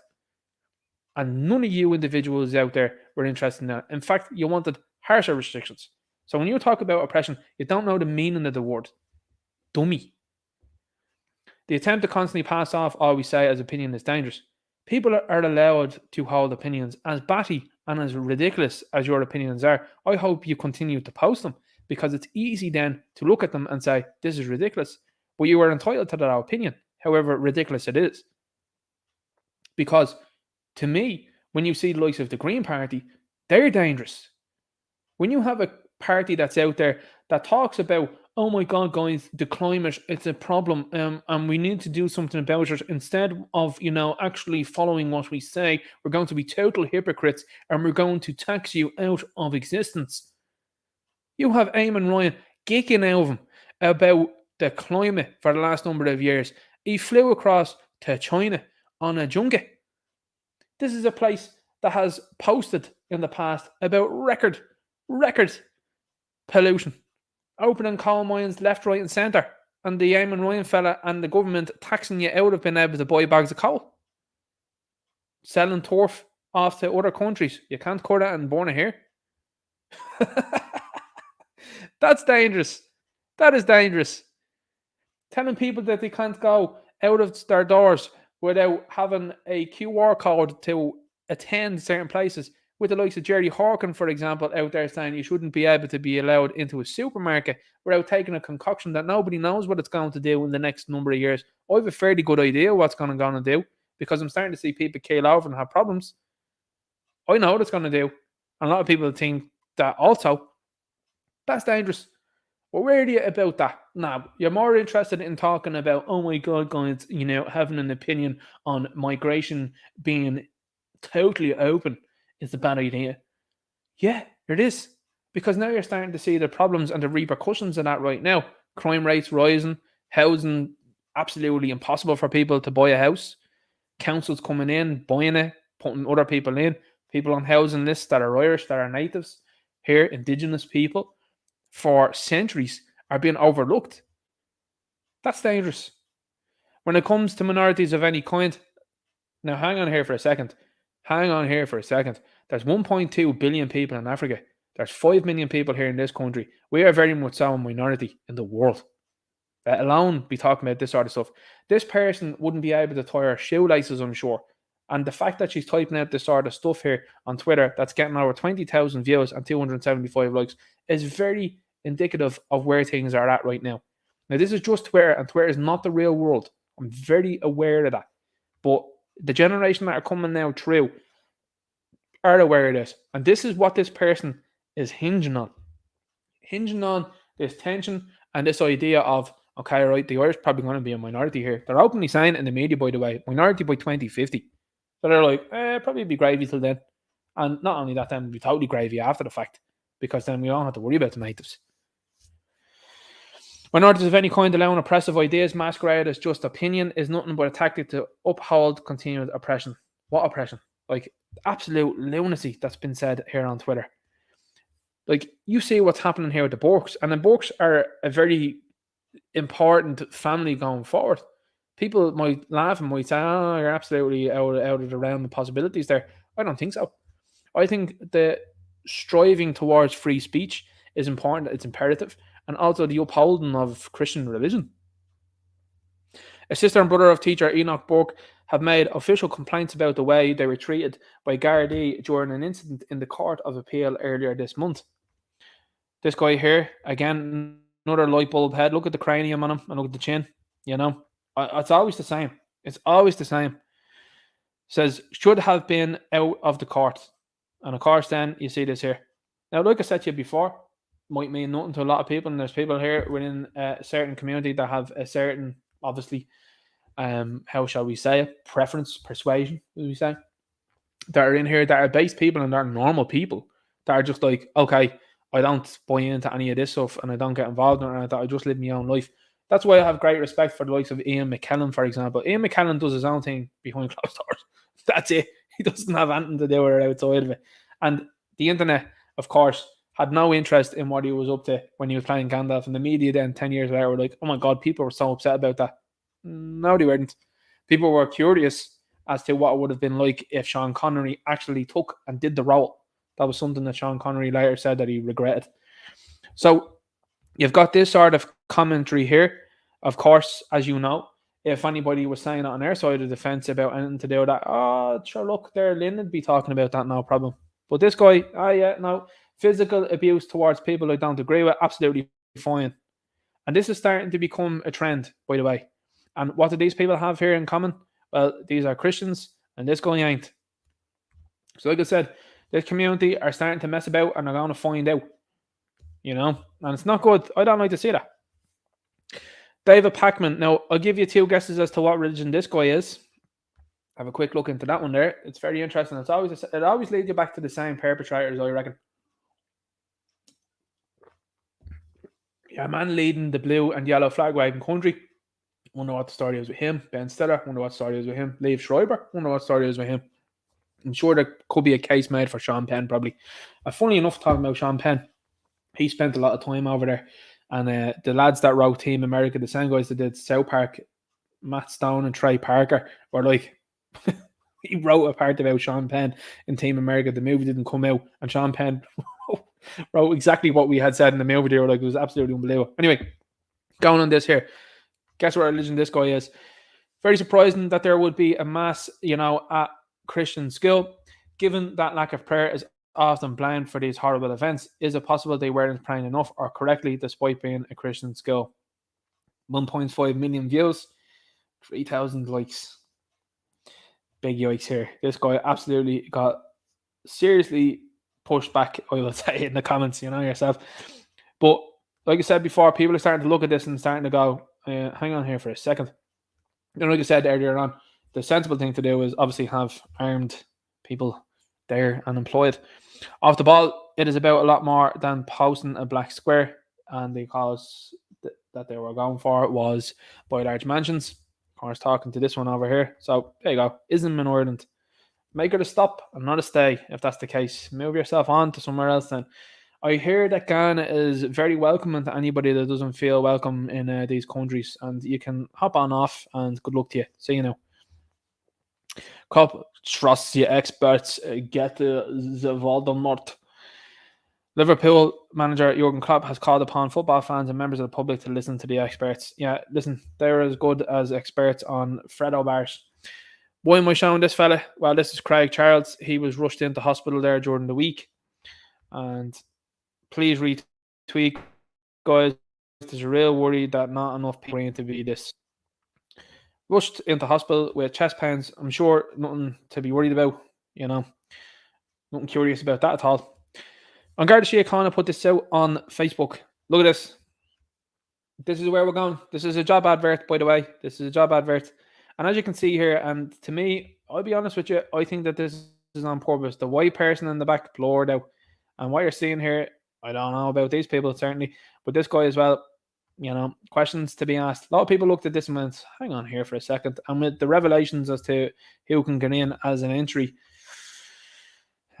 into the Gardaí, it's not looking good, guys. And that's the way that they're trying to promote these things. I'm at 2.5 now. Let's see if we have a quick fire of stories here now that I can go through. If we've any more of them. Give me a second here. We'll go through.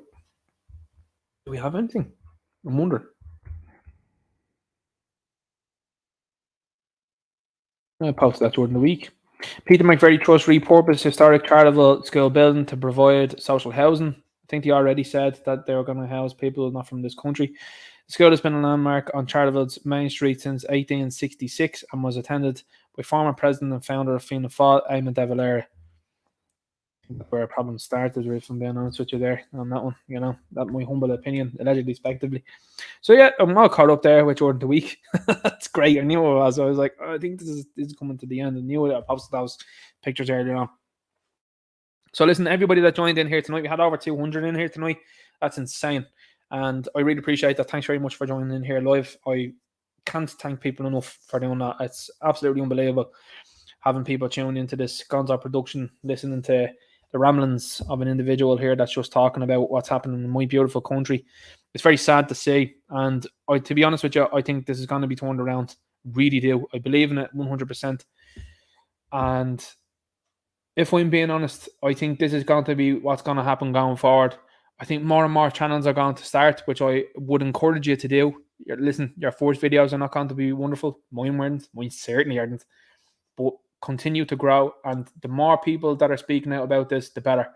I am 100%, and that's why I always do it, and I always will do it, shouting out channels and cross-pollinating as well too, and letting people know about other places, different voices, different ideas, 100%. But everyone is on the same wavelength that there's a massive problem here in this country, and it needs to be fixed, and it can only be fixed by us waiting for authorities. And when I say authorities, people that have given and granted themselves titles, positions, uniforms, wherever it might be, waiting for them to fix the things that are wrong with this country isn't going to happen.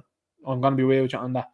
It is up to the people now to decide, okay, we're going to run for these positions, councillors, TDs, members of certain uniforms as well too, and start turning it around. And the people that are already there, because I'm sure that there's people in uniform that are listening to this, my thoughts are with you, but you need to start speaking up now about what's going on, and you need to be making a difference, because I am sure there are multiple people within the uniform of Garda Síochána and the Defence Forces that feel the same way that we do and need to be saying something. Because here's the thing, you're being told and you might be afraid of, oh my God, they won't like the opinions that I hold or anything like that. So what? They're happy to push this leftism nonsense in all of these places. I showed you the Garda car earlier on. Showed you them taking a photo opportunity there in mass. These were people that were arresting people on the beach the week beforehand because they were out of their 5K. And then the following week, they were doing this Jerusalem dance around places with drones and all that. You know what I mean? Now you're saying the Defence Forces openly, and I mean, this is representative of the Defence Forces, one, telling people to go away to talk to the ombudsman when a woman went along and said, here, hang on, what's the story with this? And then subsequently then what you've seen with Philip Dwyer, which is a very aggressive movement by a corporal. It's absolutely shocking. So thanks to everybody that jumped in here. Watch live. I'll chat to you next week, 7:30 Irish time. Be good. Gonna jump into the chat now and say hello to a few people. So thanks for joining in. Wayne Brooks says Ninja is finishing off his chipper. So this is before I started. Sheepdog says good evening, Ninja Night, and all the good people in the chat. Big shout out to the members, by the way, of the channel. I appreciate you. Toby says hello, guys. How's everyone doing tonight? Letitia Logan says hey all. Total Spud says fashionable late as always. I always try my best, you know. Raul Kelly's in here, says good man Ninja. Thanks very much. Much appreciated. Eric Ellis says I take a rough guess and say there's a lot of talk about from last week. Our government are endless entertainment at this stage. Yeah, and I mean, look, here's the thing. Endless entertainment is great. However, you're looking at it and you're like, yikes, how can we have so much nonsense happening in this country? And that's the reason why we have so much nonsense. Because if you do, it keeps the plate spinning.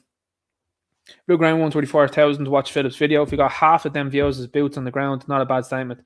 I think it'll be more so come towards the summer. You know, the media are trying to report that and be like, oh, the number of people attending these things is waning and it's starting to decrease. You just don't seem to understand that the summer's right around the corner, lads. You best get the planes out into the air now, lads, and start drawing the old X's and O's across the sky. I seen a great picture there during the week. There was a guy on YouTube. He's called Mike Martins. Have a look at him. He's a good channel as well, too, an American guy. And he's like, clouds when I was a kid, you know, and they're not ordinary clouds. Clouds now, X's and O's. It's weird. Anyway, you're told not to believe anything like that when you look up into the sky. Fergus Power says, Ninja Night, all right, you beautiful patriots. Been looking forward to this. Corporal Geekbag didn't turn up for this shift last night. A worse star excuse for a soldier you will never see. Absolute disgrace. Fully agree on that one. Tony Lynch, hi Ninja in the chat. Derek Man says, lol, then Ninja can get back to the pop culture videos. That's why I dip in and out of them, I suppose. Like, you know, I know it's great when people are looking at Alina says, even a Ninja could see here.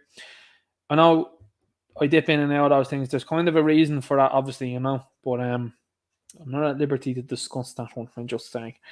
There's a reason, obviously, for that. But I like to talk about different things as it is. I know that probably bugs people, though. They're like, why is he talking about action figures today? And, you know, he's rocking around the channel there talking about Ireland. He's talking about things. Listen, sometimes you need a break. Sometimes you need to be a little bit of a palate cleanser. But I'm sure if there's anybody in here that's been listening to the toy videos or anything like that and then comes and look at this stream, they're like, what is going on? Oh, stop. Very brilliant. Going through the chat there. Jenny says, have a beer, Ninja. Thanks very much. Much appreciated. Michael Brazil says, have you all seen the new Green Party candidates for the next local elections? Yeah, Minnie Mouse is amongst them, isn't she? Sheepdog says, I'd be suspicious of the Irish farmers setting up a political party. Sure, Ardent, that's what Fine Gael smell BS, pardon the pun, Ninja. Well, the thing is, I do think that something needs to be done, and I think people around the country are feeling it, and I think what needs to happen, as I said before, you know, you use the entertainment that John Dutton is needed. Someone with money is needed for sure. To, at the very least, I think, boost people, but also then as well to boost media outlets. I think a media outlet needs to be boosted, and there's a couple of them out there, you know. Keep going here. Lots of people talking about liking the posts and the streams. Thanks very much, guys. Witty Will says, Ninja Night, listening while getting ready for the scoop. Gonna pry more minds open later. Yup. Good to see you here. Thank you very much. Good to see you in here. Esmeralda O'Reilly says, Enoch Burke should go into politics now. Absolutely. This is a good time. Todd Sports says, Ninja Night, how you do? Great work. Keep it up. Did you see that video of the Garda on a bike chasing the lad in the e-scooter? I think I seen that comment earlier on. I didn't get to see that video though. I'm sure the point man will be straight onto me now with this. Hoy One Beat says, Satirical Soldier, yes sir, good to see you went full G.I. Joe for a while. I last saw you about 25 years ago. I'd actually been following you animations for quite a while before I realised it was you.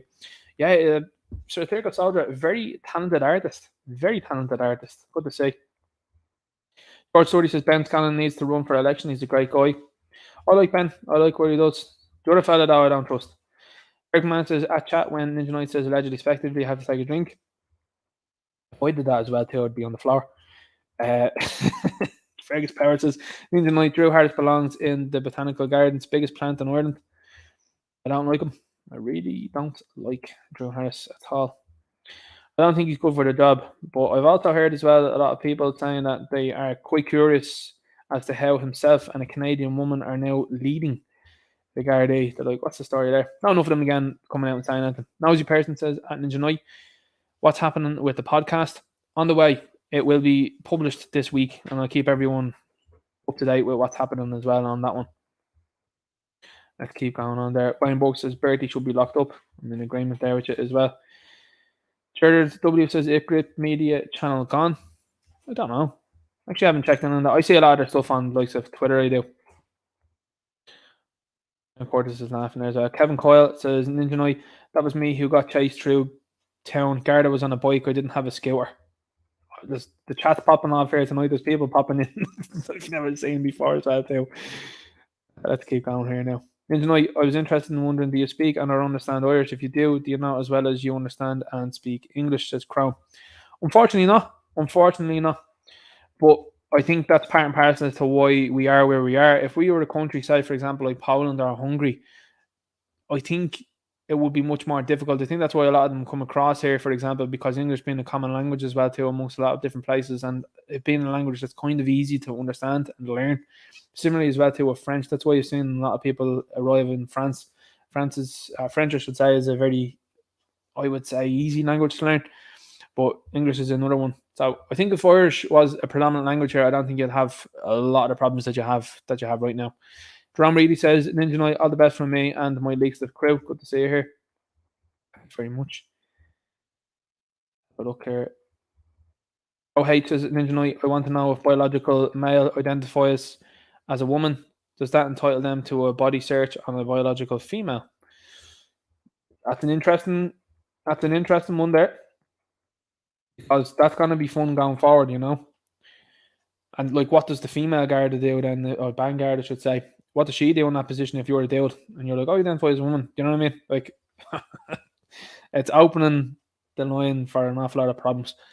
Salty Army or for the Irish, says Chris Gadgets. Thanks very much. Good to see you here. Fifi Higgs says, Ninja, thank you for speaking up, your legends. Thank you. Much appreciated. I take that with a big amount of appreciation. Bigly. Esther McDonald says, Salty Army, I'm sure I have seen you on our chats. Salty's great. Salty is great. I have to be honest with you. Salty is great. Big fan of him. Love to chat with him here on the channel. Big Brazil says, thanks for the kind words. Much appreciated. Happy to be here. Much appreciated for you being in here. To be honest with you, you're doing great stuff, man. And keep it up, is all I can say. A shout out for Philip here in the chat. It's good to see. Do you know the weird thing about this StreamYard is it doesn't have a feature where you can look at the @Ninja Night, which is a pity. We would like to see that now going forward. Jar Jar Binks ends up as Corporal Douglas in Kilbride for Robbie. Stop. Let's keep going through here now as well. Right, man says I wanted to have very unkind words to say to that toy soldier that was trying to intimidate and manhandle Philip. Yeah, a lot of people feel very poorly towards that soldier. But it's very harrowing for sure to see that sort of stuff carrying on now in the uniform, you know. But we all speculated about it beforehand. Dara Flaherty's in here. There's complaint to the Chinese and Russian embassies about the Irish government training blue and yellow flag waving people and their allies in Irish military base. Send video of Irish military bases being controlled by foreigners. Interesting point. See, another thing as well, too, just kind of tying in what Dara is saying there, the Minister for Justice, Simon Harris, came out in the last week or two and was saying that if El Vlad arrived on these shores, that he'd be arrested. Now, I don't know about you, but that's a pretty stupid thing to say. Because when you have a dude that's over there that controls what he controls and has an awful lot of power, saying those sort of things are inflammatory and incredibly stupid. Like, these people don't seem to... Well, I mean, things are too stupid to be stupid. I'm going to be clear with you on that one.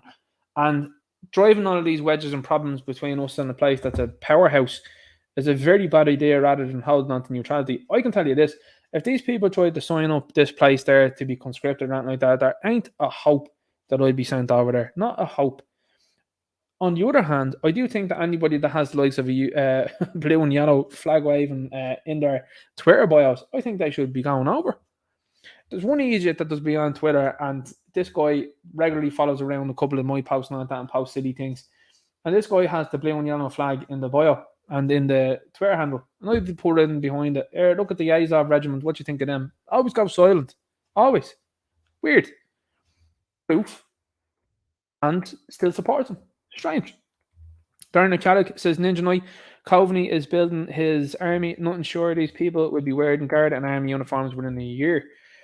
Isn't it interesting as well too that Coveney's brother is in charge, well, not in charge, I should say, is a high player in RTE. Isn't that interesting? That kind of seems like a conflict of interest, doesn't it? Keep going along here now. Rommel says these people who were arrested in Galway by the police will be released and they will go back to that shop. More than likely. More than likely. And how many times a week does that happen? You know what I mean?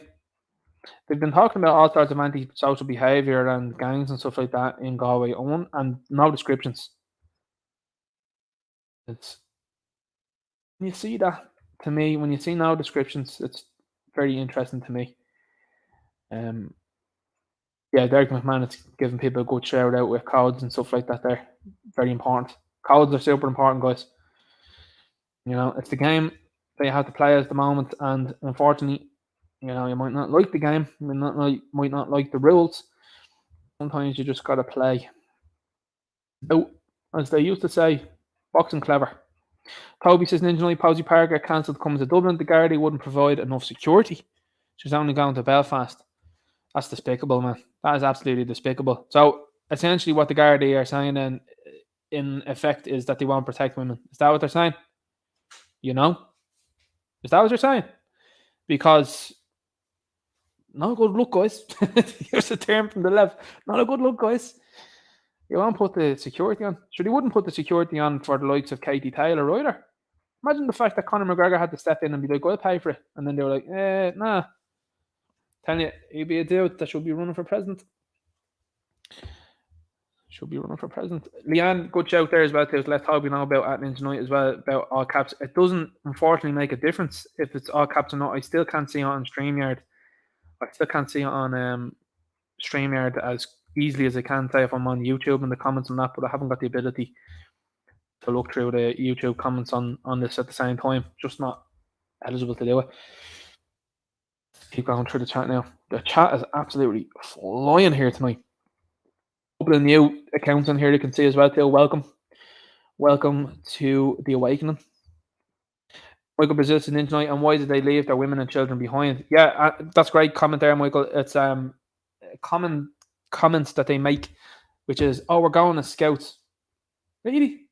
You're going with scouts? Would you not send the women and children there? Are you not supposed to be coming from somewhere that's dangerous and they're sending you? Weird. That's very strange.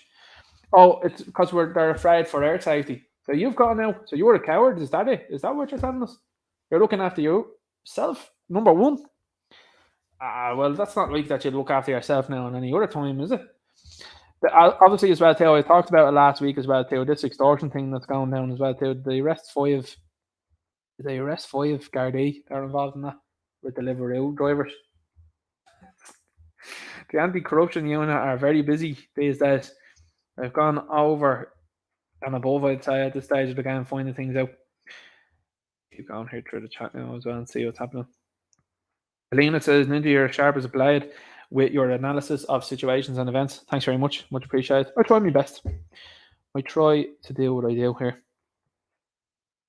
Patty Flint is correct. Talking about Ultra. Yep. See people wide awake to these things as well, you know. Like I said before as well too, codes are always helpful. You know. Oh, that's another one as well too, Point Man. The lad in the job was saying he lived near that steel wall fella. He said he didn't get on with the entire estate he was on.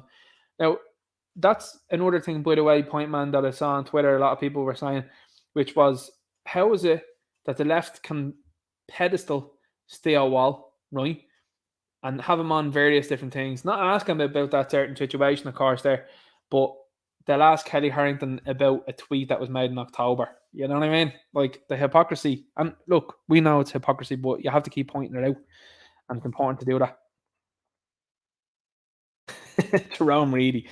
The corporal watched Full Metal Jacket and 3 episodes of Mashed Together's Rank. Oh, stop. Sheepdog says it disgusts me about my grandparents and ancestors are from that part of Ireland. Sadirka Soldier says Ninja Knight during the sniffles, Duggan would have dragged you out of your home and dragged you by force to a facility, no doubt. Well, you see, this is something as well too that a lot of people aren't familiar with, and sometimes I know it's repetitive for people that have been here a long time, but just bear with me. There's new members and new people coming here all of the time, and the reason why I repeat it is because it's the first time that someone else has seen this. So when I say to them, hey, you know that Michael D. Higgins signed in a bill there that was allowing people, medical experts, whatever that means, that suspected you of having the sniffles, that they were going to come to your gaff. Do you know what I mean? So that's where we were at not 2 years ago. You know? So what the circle is talking about there isn't a joke. And they did attempt that sort of stuff. I mean, we saw it happen in Australia. The only thing was the fact that they had the internet was a big, big problem for these people. They thought that the internet was going to work to their advantage. The Elon Musk poor just totally threw that, I think, to the ground. But in the meantime, the likes of Gab, Telegram, Gettr, Parler, these places stood up. They stood up. Keep going here now from the chat's absolutely flying here again. Look, I keep saying I can't appreciate this enough, guys. I really can't. Just so good. 250 odd in the chat at one stage. Yeah, people talking about Ashland Murphy as well too in the chat. You're absolutely correct as well, you know. These things, don't worry about that. Remember the media circus that went on there, Sam McConkey and all. I think you guys need to have licenses to go outside and outdoors. And then as soon as they found out it was a fella that was from a different country, guys, you need to stop talking about that. It's actually going to affect the case. What? Really? Madness. There's also a presenter, allegedly, speculatively, that's in court now at the moment and up for things as well. By the way, guys, what has happened to Owen Hanley? What's going on with him? Has he been investigated? Has he been arrested yet? And questioned? Anything? Anything happening there? Ferris Power says, Ninja Knight, when there is a single Irish person on the streets, these shower of traitorous individuals haven't got a leg to stand on as regards bringing anyone here or in this for the Irish. Make no apologies. Absolutely 100% agree. And I mean, the same thing can be said. Everyone agrees. Nigeria for Nigerians. China for Chinese. You know? End of the line, Joel says, Transformers. Yeah, absolutely. Funny thing about this is they've used that joke and have taken it seriously, and they're like, guys, Transformers, it's totally welcoming of us and always has been. It's like, I don't think you guys have been following this for a very long time. Very long time. I don't think you've been following it. You know that the character of Optimus Prime is based on John Wayne, don't you? And he was Republican. I don't think you should agree with him. If Peter Cullen said that nowadays, these people. Now, here's the thing. This is why it hasn't happened to Peter Cullen. They try and cancel them, but they're not big enough. There's not enough of them. Of course, it might sound like there's loads of them on Twitter, but there ain't. There ain't.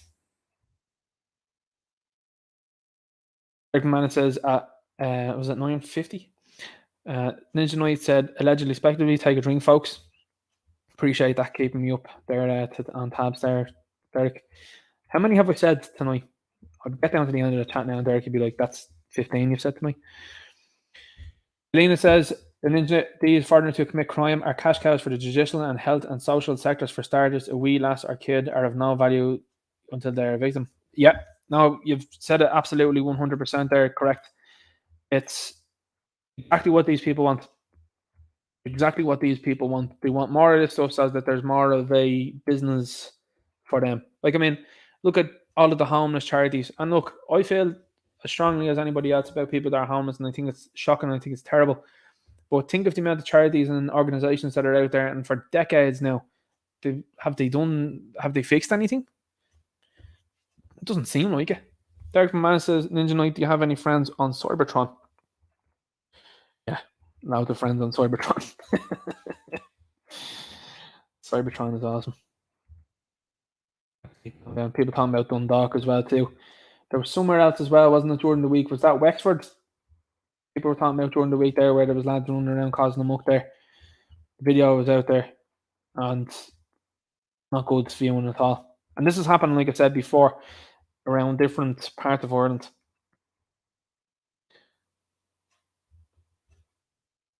Someone chatting in the chat there about your man there and the TK Max. No, I think he was talking about something else. He was talking about the wee lad there. I think that's what he was saying. And, saying it and shouting it above in the shop.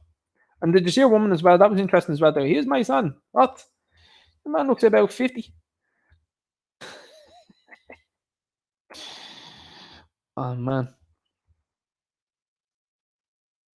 There's a good comment there from Rommel. Irish are great at exposing this immigration issue, but nobody has come up with any solution how to stop it bar a few protests. Too many obsessing over an election that can be rigged. What then? Bills are important. That's something I will say as well. Bills, you need to be contacting people, and you find out very quickly then who is and who isn't for you when you set up a bill. There's also been interesting stuff that's happened, and it's obviously not been reported or anything like that as such, but people have been protesting outside of Dublin Airport, and they've been stopping the departures from exiting the airport. That's vehicles and stuff like that. Now, people have been getting off the buses and they've been walking past and stuff like that, but that's starting to grow as well also. Obviously as well too, not supporting or condoning or endorsing, disavow 100%, but you know yourself. But you've got to keep looking at these things and saying to yourself, well, there's more people happen to go out to these places and doing a bit of that. People turning up as well too at the barracks as well, keeping the eye on it, and letting them know, hey, there's people around. ACK says, Ninja Knight, George Carlin knew what he was going on donkeys years ago. What a man, and a man that should have been looked up and studied. Absolutely. Janie says, Ninja, you're a dude.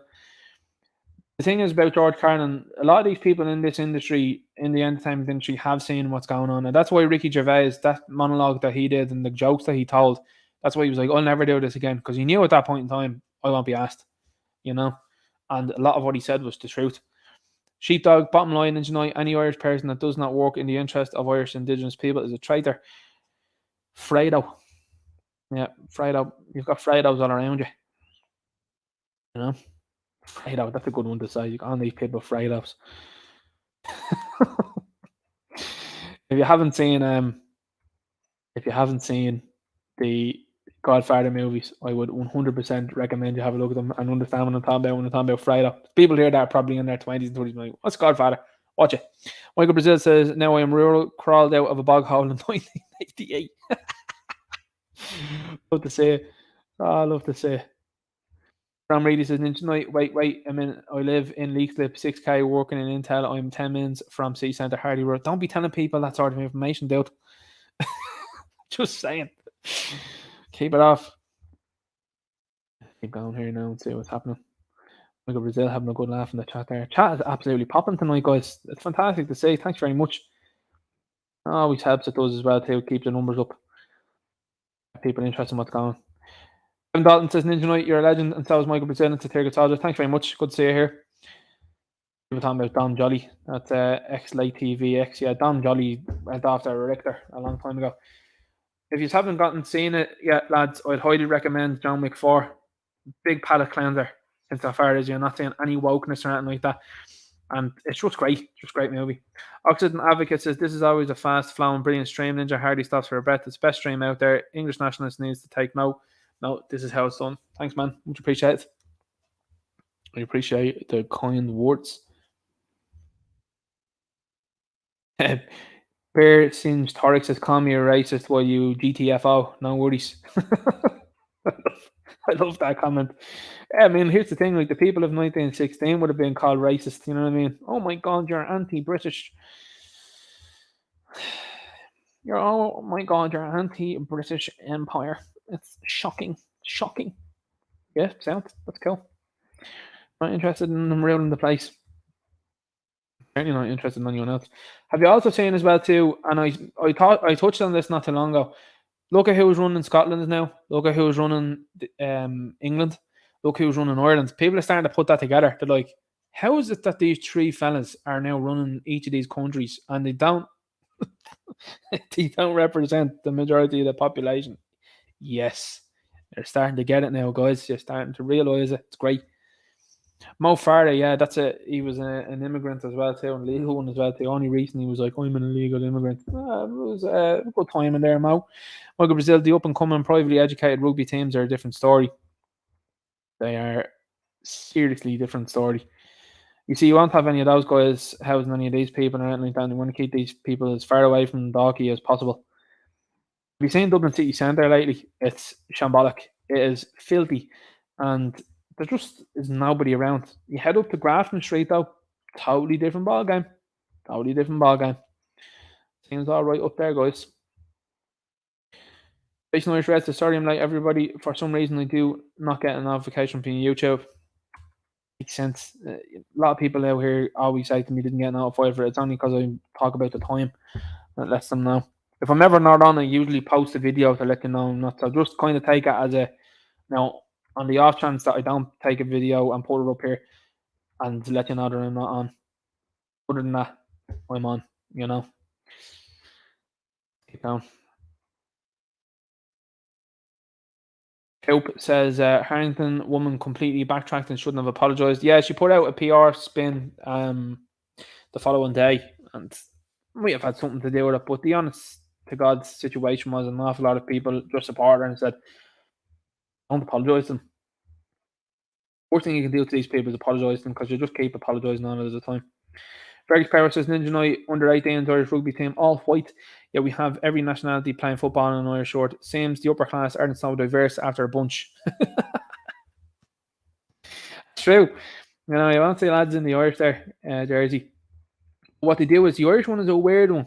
Insofar as I've seen a guy there recently, this Mac character, Mac Hansen, is it? I don't follow rugby or anything like that, you know that I don't like it.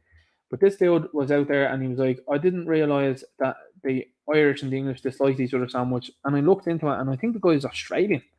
And I was like, how? But they have this weird rule in rugby where if you live in a country, you play for a team in a country, that you can play for that country then. It's bizarre. What a strange thing. But that's rugby for you. Weird stuff there going on. I'm 100% agree and have always said it on Facebook that women should have pepper spray on them at all time. I agree. Absolutely, I would say it's a requirement at this stage of the game. For Human Day says, going to head off. Battery nearly gone. See all good people again soon. Thanks, Ninja. Great stream as usual. Thanks, man. Much appreciated. I think the chat is on the right time. It said to me earlier on, it was just like, oh, you're starting an hour early. This thing here has decided not to update to the hour. So I'm looking at this here going, I think I'm at the right time. Then I'm like, no, you're not. A lot of people are saying thanks for the stream. So that must have been after checked in with people and let them know. I was jumping off from the post on Gab. But Ron Reed says, I now had the captain of the Titanic. I now know how the captain of the Titanic felt seeing his ship sink and seeing my town sink. You're absolutely correct on that one. Memory Warrior says Lynn Rowan elected democratically by the people of Ireland, I presume. A lot of people around the area, according to what I'm hearing, don't like her. Now, she was given airtime by the Talking Ball Bags podcast. And, you know, like I said beforehand, these are guys now that are like, you should stand outside the government buildings and, protest there. It has no effect. It has no effect. What's having an effect is what's going on right now. People going around different areas, their own areas and stuff like that, and doing what's happening in Mullingar. Do you think that the people of Mullingar would have had any effect if they headed up to the Zall and stood outside there? No. They had more of an effect doing what they did, and that should be a beacon to everybody else around the place to go, that's how it gets done. You know? Mad stuff. Absolutely mad stuff. But you got a lot of these individuals that are in these places that are going into these podcasts and stuff like that, you know. I think they had a couple of these people running around kind of similar ones all in the one sort of week, giving an old. Frank Barron comes in with a good statement here. Viva Froy, Ezra Levant, and David Rubin are of the same faith and they're good people. When I seen your man Viva, I will say about this, your man Viva got involved with Rumble and real quick as well too, they told you that you couldn't talk negatively about certain people. So I disagree with that. It's either free speech or you're hindering it. And that's why a lot of people now are looking at the Daily Wire, for example, and they're like, hang on here. And they're right, because you've seen a monumental shift in Jordan Peterson and the stuff he's criticising and the stuff he's not criticising. So I don't agree with that, to be honest with you. If I'm fully being clear with you on that one as well, too, it's just one puppet master being in control of both sides is all I see. Not to say everyone's bad. I'm not saying that. What I'm saying is it seems to be certain people behind the levers each and every time. And no matter what side it's on. It's like the Wizard of Oz. The Wizard of Oz is another great story and indeed movie, I think, that kind of lets you know what's happening now at the moment. Peace as well done, Ninja. Great stream, great chat. Thanks, folks, says Derek McManus. Thank you very much. He's a nice man, Thomas B. He explained it all. I think I'm 40 minutes behind the chat. The chat seems to be on the right time, and I think I'm not on the right time here. Mike Egan says, well done, Ninja Knight. You're doing great work. Good night. Thanks very much. Jason Irish Red says, Ninja Knight, a good few of us emailed the IDF complaining about the disgraceful treatment of footwear. Lovely to see that. That's great to see. Donald Dunn says, great show, Ninja. I've seen some of the emails as well, too, that were sent. People were screenshotting and putting up. It's great to see. It just lets them know that you can see them and you've seen what's going on. That's effective. Saying nothing, passing by. Like, this is the thing. Looking at Philip's stream and going, that's terrible. Doesn't get anyone anywhere. Okay? Emailing these people respectfully and peacefully does. When you're like, we see you, we seen what you did, answer as to what's going on. That has an effect. Elena says, Ninja Knight, the Defence Force and Garda are very much so compromised. Frank Barron, Ninja Knight, you're doing a stellar job. I thought I was alone with my thoughts on these matters. Not a thought. No, you're never alone on these matters. They like to make you think that you are, and that's what they do through the likes of entertainment. Aidan Fletcher says, not all love models and team toys like Star Wars, Batman, and beyond. That's true. G Rose says, hire Costner. I like Kevin Costner. I do like Kevin Costner. People like Drew Harris is leaving. Highly doubt it. Wouldn't be one to go there. You hang on as long as possible. All of these people will hang on as long as possible. Frank Barron says, Salty Cracker is good too. He says, Ninja Knight went to Dublin Comic Con a few weeks ago. 2 teenage girls were sitting in the men's toilets when I walked in. This woke crap has fully destroyed our society. Yikes. Can't even tell you what I think of that there. Like, that is absolutely shocking. Shocking to say the very least. Those Comic Cons enable an awful lot of that sort of stuff as well, and have a lot of people behind the scenes and pulling the strings that are wokesters as well. Pure leftists, man. I've seen it in action, like, some of it's hilarious because you speak to these people and because they're not on Twitter, you take the mick out of them and have a laugh, like they don't know what to do. They get really upset. And a lot of these places as well, too, like I remember the Comic Con a couple of years ago was just like, don't we have a quiet room for anyone that thinks it's too loud? You're going to a Comic Con with thousands of people. If you're not able for that, don't go at all. Oh, stop. Absolutely nuts. Let's keep going here now and have a look. Streaky Bacon says, it's great to see a new wave of Irish nationalists like Derek Bloig, Philip Dwyer, and Ninja. A few years ago, groundwork was being done with Gemma, John, and Gran Torino. Yeah, it's great to see. It's great to see so many more people joining the fray. And that's the thing. As I keep saying to people, I had no interest in YouTube or doing anything like this beforehand. And then it just got to the point in time where I was like, you know what? I just want to add my thoughts to these things and started off talking about cancel culture, started talking about action figures and all that sort of stuff, and then talked about Irish politics and started getting into it more and being like, hang on here for a second, not an awful lot of this makes sense here. And the channel just grew from there. Now, it grew in different directions. I could see some videos, that's where you get an uptick, and others you don't. And that's cool. Leon Cortes says, just 4 allegedly speculatively mentions tonight, Ninja Knight, you're lagging. Was 20 odd one night. I'm trying to bring them down. Trying to bring the amount of allegedly speculatively in. Is that 5 now? 5. Don't be sorry at all, Jason Irish Red. Jason Irish Red says, Ninja Knight, so sorry you arrived late. Great stream again. No panic at all, man. No panic at all. Tracy O'Hanlon, I appreciate you and appreciate everybody in here taking the time listening to me. Tracy O'Hanlon says, fantastic show. Ninja, only tuned into tonight. Never heard you before. OMG. I'll put links for you on Telegram, Twitter, FB. Thanks very much. Much appreciated. Thanks for sharing the love. Appreciate it on that one there. I mean, I'm so thankful to the chat. It's again people that are here. I'm not saying a brilliant comment here from Martin. People that are here that are sharing this. That's why this is starting to grow, and I appreciate you wholeheartedly. Martin McAlone says Irish Fredo Army. Love it. That's brilliant. Frank Barnes says Simon Webb of History Debunked did talk about Leo, Humza, and Sunak. Interesting times, isn't it, when you see the three lads? Era O'Callaghan says Ninja Knight, you're stealing them a fair bit behind. Hope you're doing well. You too. Thank you very much for jumping in here.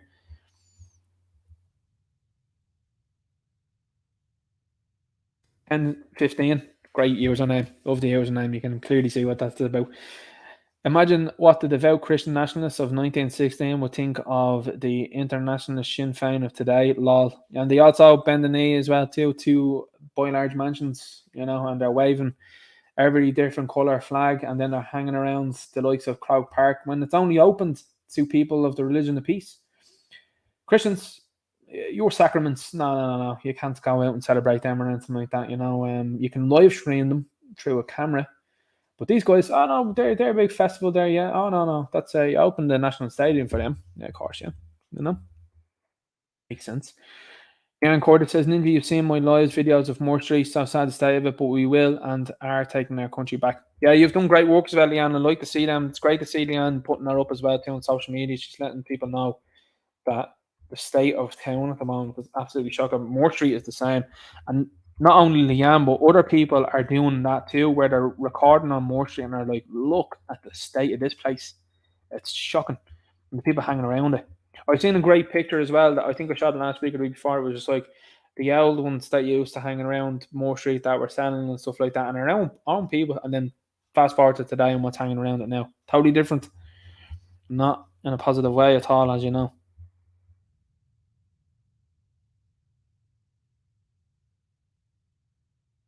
Richard McKevitt says, great stream as usual, Ninja. Night, folks. Thanking you.